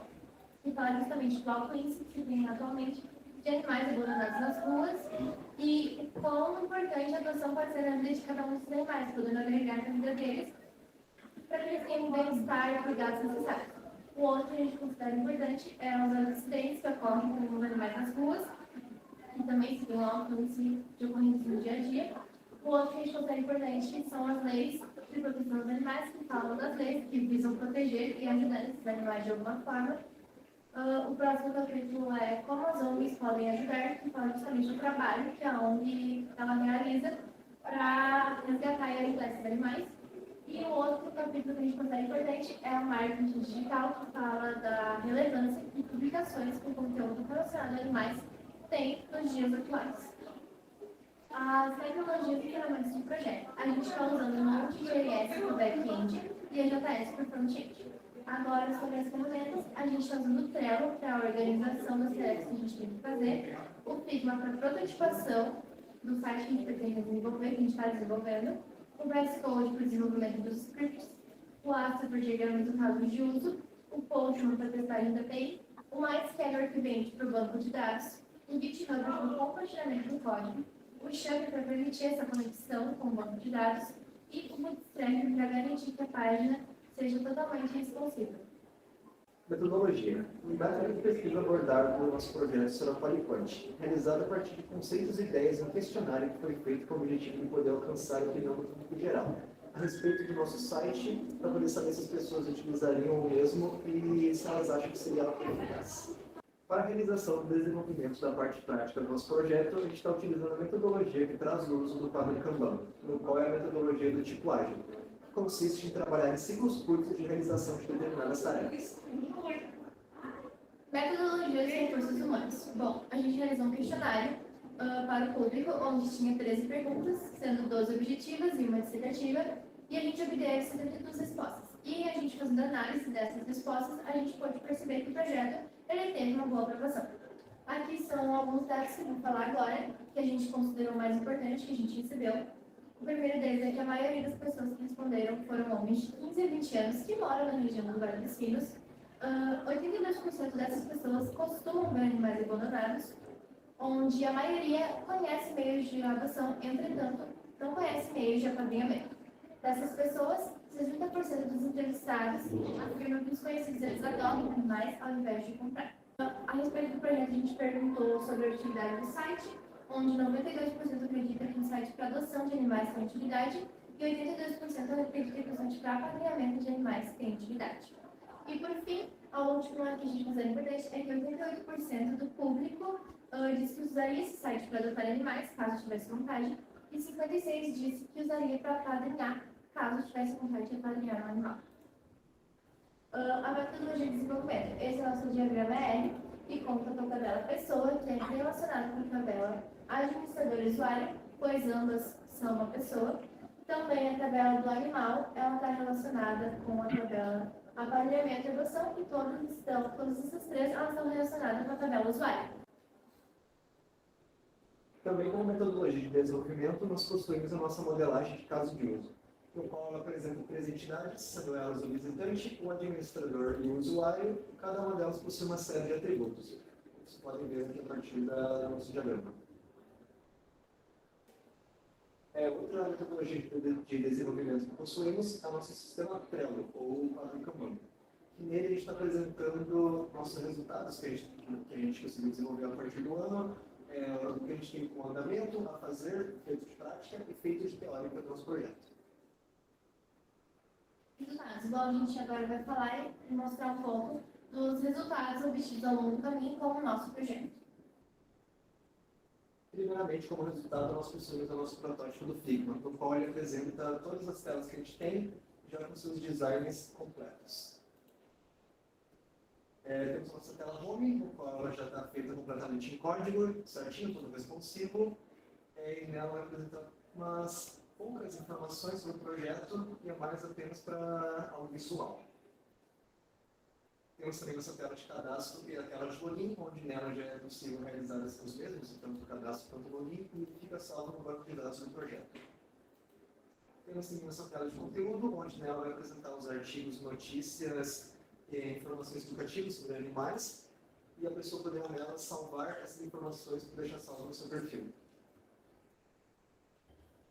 Temos também nossa tela de adoção, onde nela vai aparecer o catálogo de animais que foram cadastrados para adoção ou apadrinhamento no site. E também o usuário poderá realizar uma filtragem dos mesmos, caso ele tenha necessidade disso. Temos também nossa tela de parceiros, onde nela vai apresentar individualmente cada um dos parceiros que a gente conseguiu adquirir para o nosso projeto. E por último, temos a nossa tela sobre, onde nele apresenta uma descrição detalhada sobre todo o nosso projeto, passo a passo que a gente realizou, para que serve e outras informações importantes. Conclusão. A partir das pesquisas feitas com o referencial teórico e com os dados obtidos no questionário, pode-se evidenciar um potencial no desenvolvimento de um site para adoção e apadrinhamento de animais. Para finalizar, possuímos aqui nossas referências da parte teórica do nosso projeto. Seria isso. Obrigada pela atenção. Certo, parabéns pelo projeto. Passo então agora a palavra para vocês fazerem as suas considerações. Vocês têm 5 minutos. Bom, boa noite. A gente acredita que o nosso site ele tem potencial para auxiliar de maneira positiva no cenário em que a gente atua, seja ajudando na adoção de animais ou auxiliando no apadrinhamento dos mesmos, ou ainda por meio da experiência do usuário, onde ele vai ter acesso aos conteúdos relacionados à saúde dos animais, cuidados com os mesmos, informações relevantes que a gente vai disponibilizar no site. E para ter um conteúdo de forma que seja confiável e seguro, com informações com credibilidade para inserir para os usuários, a gente realizou entrevista com 2 veterinários, o Felipe Formento e o Luiz Fernando da Silva, para que a gente pudesse obter informações, tirar nossas dúvidas e também para obter um material para ter, de fato, informações que fossem reais e confiáveis para os usuários. Também o especialista Felipe Formento, ele nos forneceu contato de uma clínica veterinária de fornecedores de vacina de ração, para a gente poder entrar em contato e obter mais material, para ter mais informações para agregar nos conteúdos que a gente vai disponibilizar no site. Eu também posso complementar que com essa nossa proposta, o nosso projeto busca sua implementação com o intuito de fazer uma pequena diferença, nem que seja realmente pequena, no cenário da adoção e do apadrinhamento de animais, para poder contribuir com um futuro mais responsável e cuidadoso com os próprios animais. Seria isso? Isso. Certo. Passo então a palavra para a banca, Juliane.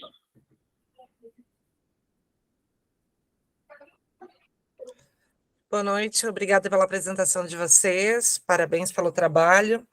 Eu vou deixar as perguntas mais técnicas para a Júlia, que é a área de formação dela, né, na parte de software aí, e eu vou pensar um pouquinho mais enquanto usuária aqui.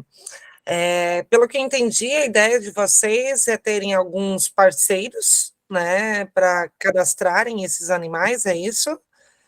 E vocês poderem ter essa segurança, né, em relação aos animais que estão sendo disponibilizados para adoção, é isso? Na verdade, qualquer pessoa que se cadastre no site, ela pode inserir informações, por exemplo, assim, se eu encontrar um animal abandonado na rua e eu quiser ajudar ele, eu posso pegar ele, eu posso cadastrar ele no site com todas as informações certinho, que ele está comigo, tudo que eu sei sobre ele, para que uma pessoa que tem interesse em adotar, ela entre em contato comigo para eu entregar esse animal para ela.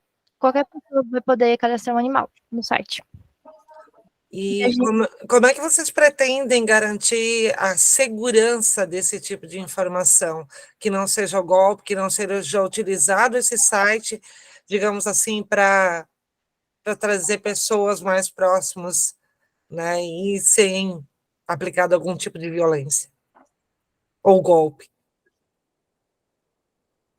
Talvez... Pode falar.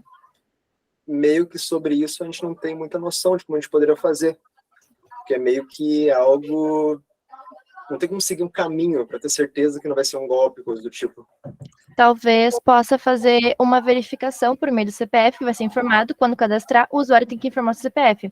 A gente pode pensar em implementar alguma coisa para verificar se esse CPF tem alguma passagem, de alguma forma, com...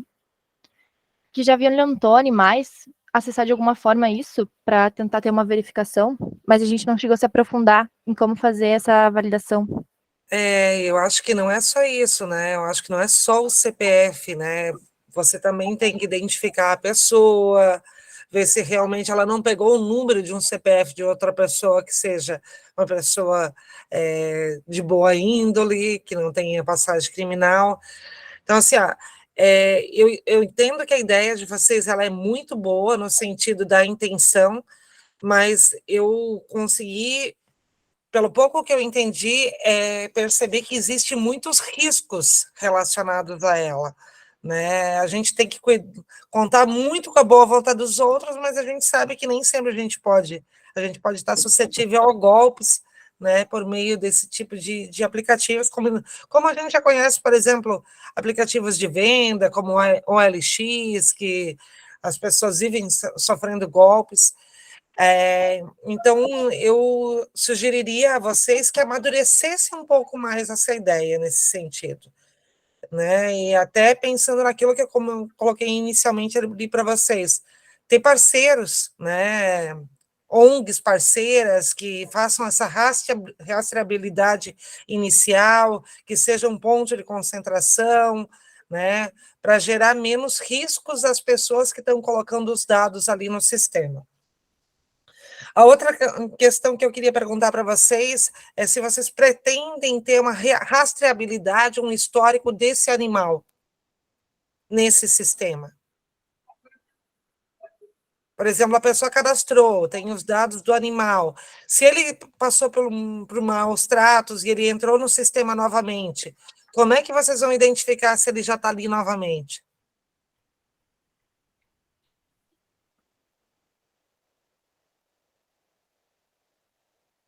Estão me entendendo o que eu quis dizer? Eu não consegui entender muito bem a pergunta. Eu também não. Tá, então deixa eu explicar. Por exemplo, assim, eu coloquei um animal para adoção, ele foi adotado, e a pessoa que adotou ele, né, gerou maus tratos para o animal, e ele caiu na rua novamente, e outra pessoa encontrou, e ele voltou para adoção. Daí teria uma parte para, por exemplo, a pessoa que encontrou falar disso, dos maus tratos que ele sofreu aparentemente. Não, eu espero que vocês pensem em formas de gerar históricos desse animal ali, né? Uma vez que ele entrou no sistema para gerar algum tipo de histórico. Por isso que eu falei nessa questão da parceria com algumas ONGs, parcerias com, daqui a pouco, clínicas veterinárias, porque hoje eles fazem uso do chip, né? Então, se tiver algum tipo de parceria nesse sentido, vocês podem gerar uma rastreabilidade desse animal, né? E deixar ele cadastrado no sistema de vocês, né? Sim. E a outra questão que eu queria perguntar para vocês é como é que o site vai ser mantido? Quem é que vai mantê-lo? Vai ter algum financiador desse projeto? Qual que vai ser a ideia para manter esse site ativo? A gente pretende fazer parcerias com comércios, por exemplo, pet shops, que têm relação com animais, uma espécie de publicidade para a gente divulgar, vai ter uma página só para isso, divulgar o serviço, e eles pagariam, e assim a gente vai poder manter esse site, cobrir os custos, e é isso que a gente pretende fazer. Legal, é importante vocês fazerem um plano de marketing e um plano de como manter, né, economicamente esse site de vocês aí, né? E qual que seria a abrangência dele? O que vocês estão planejando como abrangência desse site? Para ser utilizado na cidade, para ser utilizado no estado, para ser utilizado no país? Inicialmente, a gente pensou em fazer mais voltado para a região, mas a gente pensa em abranger, sim, para todo o país. No começo vai ser aqui, né, porque estamos ensinando, a gente vai entrar em contato com as pessoas que a gente conhece mais para começar a cadastrar animais no site, começar a divulgar, mas a gente pretende abranger para uma maior extensão territorial futuramente. E esse site, então, ele vai ter fins lucrativos? Sim, para a questão da gente poder manter o site também. Então, até baseado nessa ideia de ele ter fins lucrativos, eu acho que tem a oportunidade de vocês fazer com que essa ideia ela seja melhor costurada. Ela tem algumas aparas aí que precisam ser realizadas para a pessoa que colocar os dados de como você fazer a rastreabilidade desse animal, como você garantir a pessoa, a integridade física de quem está colocando a informação, né? Então, para vocês pensarem um pouquinho mais a respeito disso, ok? Tá bom. Obrigada pela apresentação e parabéns. Obrigada, Juliane. Bom, agora a palavra está com a Júlia. Boa noite, pessoal. Parabéns pelo trabalho. Está muito bonito o design de vocês ali, dos protótipos, que deu para ver pela apresentação. Também a tecnologia que vocês estão utilizando é bem moderna, são as tecnologias atuais.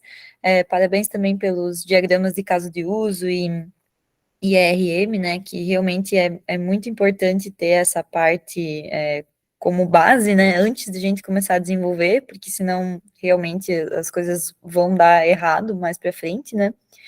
E eu tenho três perguntas aqui. Primeiro, para mim, não ficou claro, a questão do usuário. Eu vou ter só um usuário que cadastra, ou eu vou ter dois usuários, o que cadastra e o que também está adotando? Bom, o usuário, ele vai poder cadastrar animais e ele também vai poder adotar. Ele vai poder entrar em contato com pessoas que já cadastraram o animal e também vai ter a parte do administrador, que no caso vai ser a gente, que vai poder inserir os parceiros para a questão da publicidade. Mas o usuário, ele vai ter essas duas funções. O usuário comum, ele pode tanto cadastrar um animal que ele deseja ajudar para adotar, ou ele pode entrar em contato com um responsável que já cadastrou um animal para poder adotar esse animal. Ele vai ter as duas opções. Não sei se vocês conseguiram entender. Mas para visualizar os animais para adoção, eu preciso ter um cadastro também. Isso. Não, na real, ele pode visualizar os animais, mas para entrar em contato, ele tem que ter o cadastro. Ah, tá bom, legal. Eu daria essa sugestão de realmente fazer com que as pessoas tenham que fazer um cadastro e talvez até depois, quando comprovar essa adoção, né, se a pessoa quiser, até deixar nesse perfil dela, né, os animais que ela adotou ou que ela deu lar temporário, assim, até como um incentivo, né, de alguma questão assim de mostrar, né, que legal, né, aquela pessoa adotou vários cães, ou deu lar temporário já para vários, né? Até às vezes é legal ficar um registro para a própria pessoa, né? Que, né? Quem costuma dar lar temporário dá para vários cachorros, né? Então, às vezes fica legal até deixar o registro ali. A outra pergunta que eu tenho na verdade, até o mesmo comentário que eu fiz lá para as meninas do combate à violência, né, que a Juliane também fez, é a questão da usabilidade. Então, não sei se vocês já pensaram nessa questão da usabilidade do usuário, ou de, depois de fazer o site, apresentar para usuários e coletar essas informações, um feedback mesmo, né, da usabilidade. Sim, a gente tem a avaliação na escola, que a gente apresenta o nosso projeto, e daí, quando a gente tiver totalmente concluído, a gente pretende mostrar para as pessoas, ver o que elas acham, muitas já dizem que querem usar, e daí a gente vai poder obter esse feedback e talvez implementar alguma melhoria, caso tenha alguma sugestão. Mas a gente pretende mostrar para as pessoas para ter uma aprovação. Eu sugiro vocês darem uma pesquisada em técnicas mesmo, porque existem algumas, vamos dizer, experimentos controlados, porque às vezes a gente só libera o site ou o aplicativo, enfim, e, o que achou? Legal, mas, legal não é um feedback muito construtivo, né? Então, darem uma pesquisada sobre essas técnicas de entrevistas de usabilidade, para realmente vocês conseguirem coletar feedbacks que vão mesmo ajudar na melhoria, na evolução do site de vocês. E, por último, se vocês fizeram alguma pesquisa, eu vi que vocês fizeram uma pesquisa sobre se a pessoa usaria o site ou não, né? Mas vocês, por acaso, fizeram alguma pesquisa de quais características as pessoas gostariam de saber sobre o animal que elas estão adotando? O tamanho, a idade, enfim, né? Algumas... se vocês fizeram essa pesquisa sobre o que as pessoas gostariam de ver no site.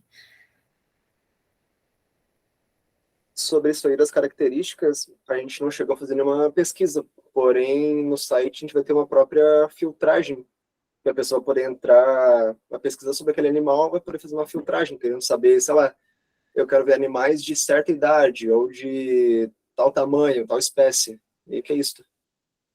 Uhum. Talvez seria interessante, sim, já que vocês estão mais avançados, né, talvez unir, né, na pesquisa ali de usabilidade também fazer esse questionamento, né, se faltou alguma informação sobre o animal, né, porque às vezes, né, com quem está usando vai ter mais informações do que às vezes a gente só pensando, né, vou colocar ali idade e tal, mas às vezes pode surgir mais coisas que as pessoas queiram saber sobre esses animais, né, do que o básico, vamos dizer, que vocês já pensaram em colocar ali. Da minha parte seria isso, parabéns mesmo, acho que ficou bem legal o trabalho de vocês. Certo, obrigada, Júlia. Parabéns pelo projeto de vocês, parabéns pela iniciativa. Passamos agora, então, para o último projeto da noite. Plástico High-Tech PHT, a construção de um plástico biodegradável com resíduos de alimentos para minimizar a emissão de gases do efeito estufa, tendo como autores a Ana Luísa de Santana de Almeida Jorge, o Arthur Luiz Riscado Lima Baltazar, o Eric Gabriel Milheiro Ferreira. Como orientadores, temos o Alan Bonner da Silva Costa e o Gabriel da Silva Miranda, da Escola Frigian SESI Laranjeiras. Todos estão presentes? Sim. Peço, então, que todos liguem a câmera na hora das arguições e também na hora das contribuições. Eu vou apresentar, então, o projeto de vocês agora.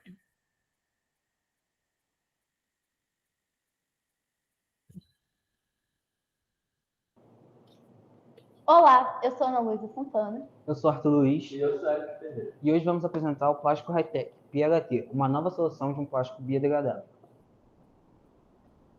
Bom, vamos começar pelos assuntos abordados no slide. Separamos em 4 tópicos: apresentação, introdução, metodologia, resultados e conclusão. E nós somos alunos da Escola Turgente de Laranjeiras, do bairro de Laranjeiras, Rio de Janeiro. E somos orientados por Alan Boni e o nosso co-orientador é o Gabriel Miranda. Segundo o sexto relatório do painel intergovernamental da ONU, publicado no dia 20 de março de 2023, temos um curto prazo para reverter o aquecimento global e seus desastres no futuro. É preciso agir imediatamente contra os gases de efeito estufa e reduzir pela metade até 2030. Um dos principais influentes é o plástico, que sua decomposição demora mais ou menos 450 anos. E como podemos ver, o primeiro plástico foi feito em 1862, ainda não se decompôs e está no meio ambiente. Bom, nós separamos os impactos do plástico convencional em algumas fases. Primeira sendo a queimada do plástico. Bom, com a queimada do plástico são liberados gases tóxicos na atmosfera, assim como em sua decomposição são liberados metano e etileno no meio ambiente, agravando o efeito estufa. Também podemos falar da poluição marinha. Hoje, 90% dos plásticos presentes no oceano são microplásticos. Isso são plásticos de 5 milímetros. Assim, dificultando o processo de retirada do plástico do oceano e agravando mais ainda o problema. A poluição urbana também contribui para a ocorrência de enchentes. Também afasta turistas, pois a poluição em pontos turísticos e locais como praia afasta os turistas e acabam prejudicando também a economia das cidades.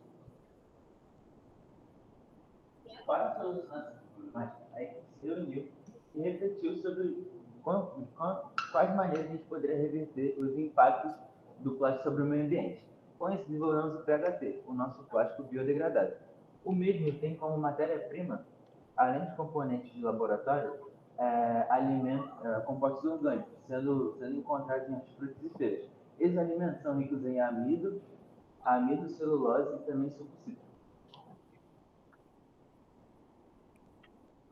Nós pegamos essa problemática e desenvolvemos esse plástico para ajudar a solucionar essa problemática em comparação ao plástico feito de polietileno, o plástico convencional. E também ajudar a minimizar os impactos causados já anteriormente pelo plástico convencional, além de que o nosso plástico em sua produção teria um custo mais baixo, por se tratar da sua maioria ser compostos orgânicos, e também no futuro teria uma alternativa ao combustível. Bom, agora falando da metodologia, nós separamos 4 fases do nosso caminho metodológico, sendo fase A, pesquisa e planejamento, fase B, testes e produção do plástico, fase C, moldagem e fase D, divulgação do plástico e criação da marca. Aqui a gente exemplificou mais um pouco nos slides cada fase do nosso caminho metodológico. Aqui foi quando parte da equipe sentou e reuniu e começamos a pesquisar sobre o nosso plástico e quais maneiras a gente poderia fazer. Aqui, parte da equipe já estava no laboratório do colégio, fazendo teste de produção. E aqui já estamos na fase atual, que é a moldagem, onde com o nosso plástico vamos realizar copos e canudos e futuramente criar uma marca. Também na parte de pesquisa e planejamento, a gente distribuiu pelo colégio e aos arredores do colégio alguns informes com algumas perguntas, sendo ela se o pessoal já descartou plástico em lugares indevidos, na opinião dela, quais são os impactos que o plástico causa no meio ambiente e também se ela sabe o quanto de plástico elas utilizam durante uma semana.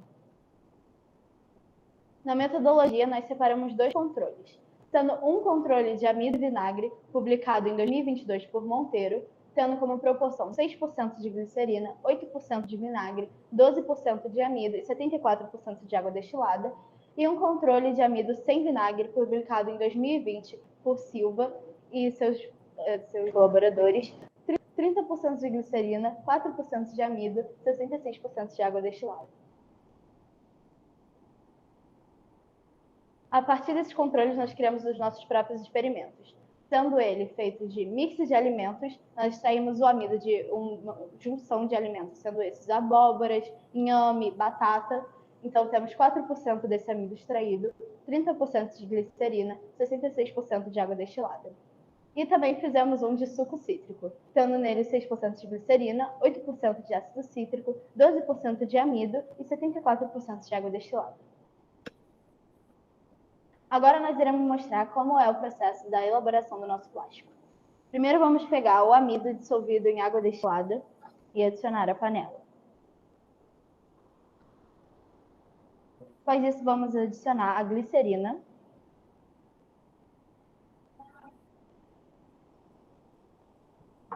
Obrigada. A água destilada.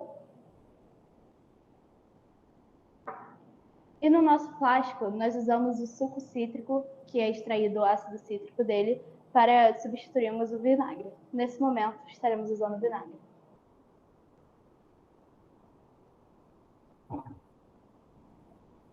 Então, após o processo da mistura, levaríamos ao fogo e então deixaríamos secar na estufa que temos aqui no Laboratório de Ciências da nossa escola. É assim que produzimos o nosso plástico.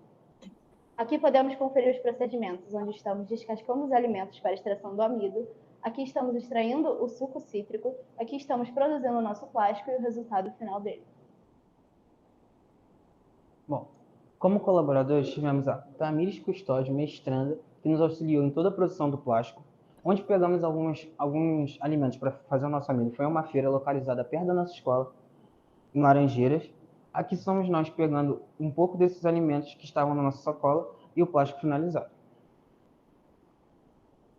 Bom, como próximos passos temos testar ter mais testes de plástico com nossos experimentos, testes de qualidades como durabilidade, a qualidade do plástico e a resistência dele, e por fim, trazer uma marca, transformar o nosso produto em um produto comerciável e lançar na nossa marca.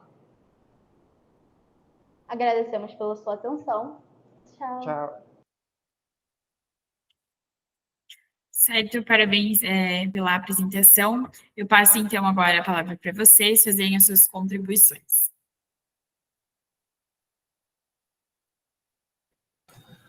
Boa noite, me chamo Eric.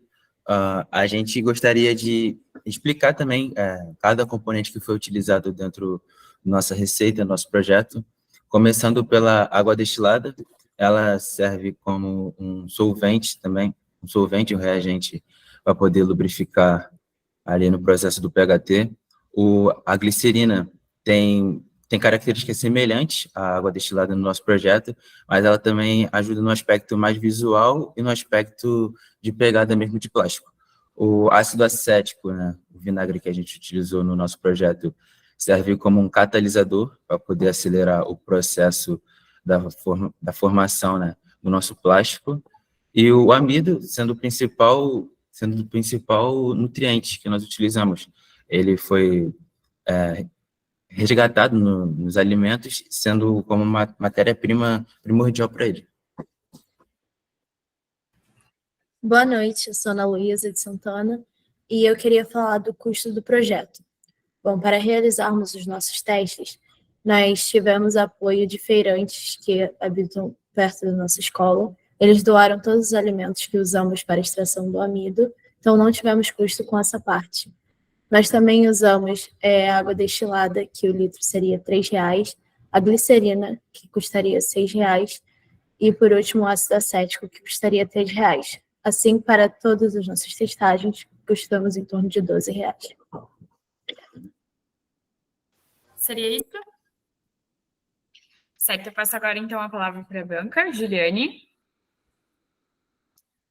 Boa noite. Parabéns pela apresentação, parabéns pela ideia do projeto.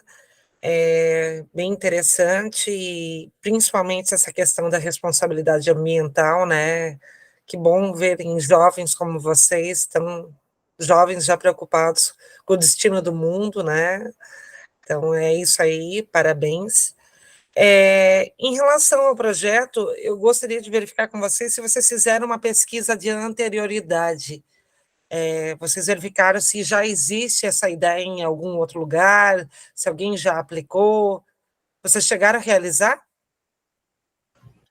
A gente realizou, na parte de pesquisa e planejamento do nosso caminho metodológico, a gente realizou pesquisa, a gente viu que existia receitas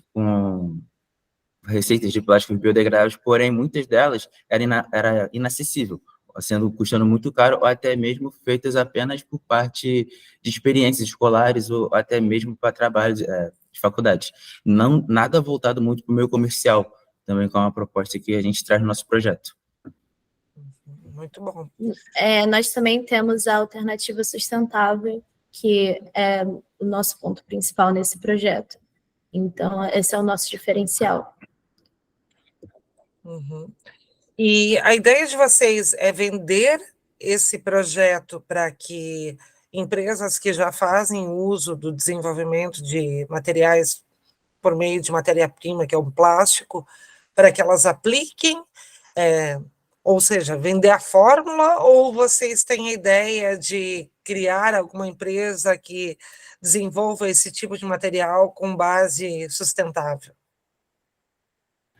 Bom, a nossa ideia é criar a própria marca mesmo, PHT, e ajudar a contribuir para empresas de plástico, por exemplo, canudo, que produzem, né, copos plásticos e canudos, tenham um meio de enxergar a preocupação com o meio ambiente, ver uma nova alternativa no mercado, que vai trazer um plástico com uma sustentabilidade igual a eles, utilizando materiais mais baratos, porque a gente sabe que a matéria-prima do plástico, sendo o petróleo, a parte de polímeros, custa muito caro, e a gente tem esses produtos em nossas mãos.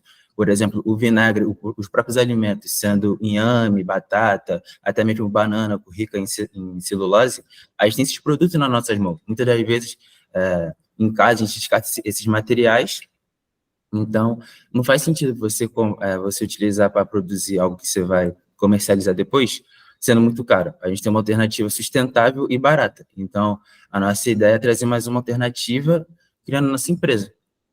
Vocês chegaram a estudar como é que é o processo hoje de fazer esse tipo de produto, utilizando o plástico normal, e que ficou claro para mim a questão dos insumos, né, que são muito mais baratos do que vocês estão propondo, mas ainda não ficou clara a questão do processo, né, porque a gente tem que levar, quando fala em grande escala, em produção, a gente tem que levar em consideração o processo, né, então, vocês chegaram a comparar como é o processo hoje de fazer esse tipo de produto e como ele seria em grande escala fazendo com os insumos que vocês estão utilizando? A parte de comparação a gente não realizou, igual a gente disse, né? A gente acabou agora de fazer a parte dos testes, obter a nossa própria receita, e a gente está até aqui com um exemplar dela. E essa parte de comparação a gente ainda não realizou. Na parte de escala, a gente precisaria, para poder escalar mais o nosso processo, meio que mais produtos industriais. Um produto que seria bom para a gente fazer uma maior escala seria um agitador magnético, pois ali no vídeo a gente utiliza a panela e fica ali mexendo. O agitador magnético seria melhor, poderia fazer um trabalho já autônomo, e também seria melhor porque a gente teria que ficar ali fazendo um trabalho braçal, demorando, até mesmo cansando a gente mesmo para poder fazer. Uhum. Isso mesmo, pensar em automatização de processo, né? Gerar equipamentos, verificar o que existe já disponível no mercado, ou se precisa ser desenvolvido daqui a pouco em parceria com alguma outra empresa, para tornar o processo um pouco mais padronizado, né? Para poder gerar o mínimo de qualidade e para vocês também proporcionarem, né, a produção em escala, né? Muito bom. Não é isso. Muito obrigada pela apresentação de vocês. Parabéns pelo projeto. Obrigada, Juliane. Passo então a palavra para a Júlia. Boa noite, pessoal. Obrigada pela apresentação. Bem legal a ideia, né, no tema da sustentabilidade, bem relevante hoje em dia. E eu queria saber se vocês chegaram a fazer algum teste do quanto tempo demoraria, em média, para se degradar esse plástico de vocês. Porque a gente sabe que os plásticos normais, né, eles demoram centenas de anos, aí eu queria saber de vocês, se vocês chegaram a fazer um teste, se tem alguma estimativa, pelo menos, do quanto tempo ele demoraria. Bom, nós estamos aqui, vou até demonstrar com o nosso plástico, você pode ver aqui. Esse daqui é o teste que teve mais eficácia de todos os que fizemos. E, bom, nós fizemos eles na mesma média de tempo, tem cerca de 3 semanas. Então, ainda não temos esse resultado para apresentar. Mas estamos anotando, nós anotamos todas as datas de todos os testes que fizemos e estamos guardando para adicionar isso futuramente ao nosso projeto. Legal. E outra pergunta que eu tinha vocês comentaram sobre canudos, copos, né? Vocês chegaram a pensar em como manipular esse material, né? Depois que ele foi feito, como manipular esse material para chegar nesses produtos finais? Porque não é tão fácil, né? Depois que vocês têm ali o plástico ali feito, né, na bolachinha ali, como é que chegaria, né? Sim, sim, então, aqui com o nosso plástico aqui, ele ainda não está no formato que a gente espera, né? A gente espera realizar copos e canudos também. Aqui é mais o controle que a gente tem com aquela receita, então a gente sabe que com aquela receita já funciona. A parte, igual a gente deixou explícito no caminho metodológico, foi que ainda a gente não chegou a fazer tanto testes como resistência, durabilidade, e também a parte de fabricação de copos e canudos. Essa é uma parte, um estágio que a gente ainda está adentrando. Ah, legal. Beleza, obrigada, pessoal. Muito sucesso para vocês. Obrigada, boa noite. Esse trabalho aí é um trabalho que pode render projetos de mestrado, de doutorado. Vão à frente, gente. Parabéns. Certo, obrigada. Gente, esta foi então a nossa última apresentação. Eu gostaria de agradecer em nome da FEBIC todos que apresentaram hoje, também os professores, as avaliadoras, muito obrigada. Tenho certeza que cada equipe aqui vai levar muito em conta as considerações de vocês. Eu quero informar que até o dia 3, a gravação da banca é para estar no canal do YouTube da FEBIC, então vocês podem acessar lá. É isso, gente. Muito obrigada pela participação de todos. Encerramos por aqui.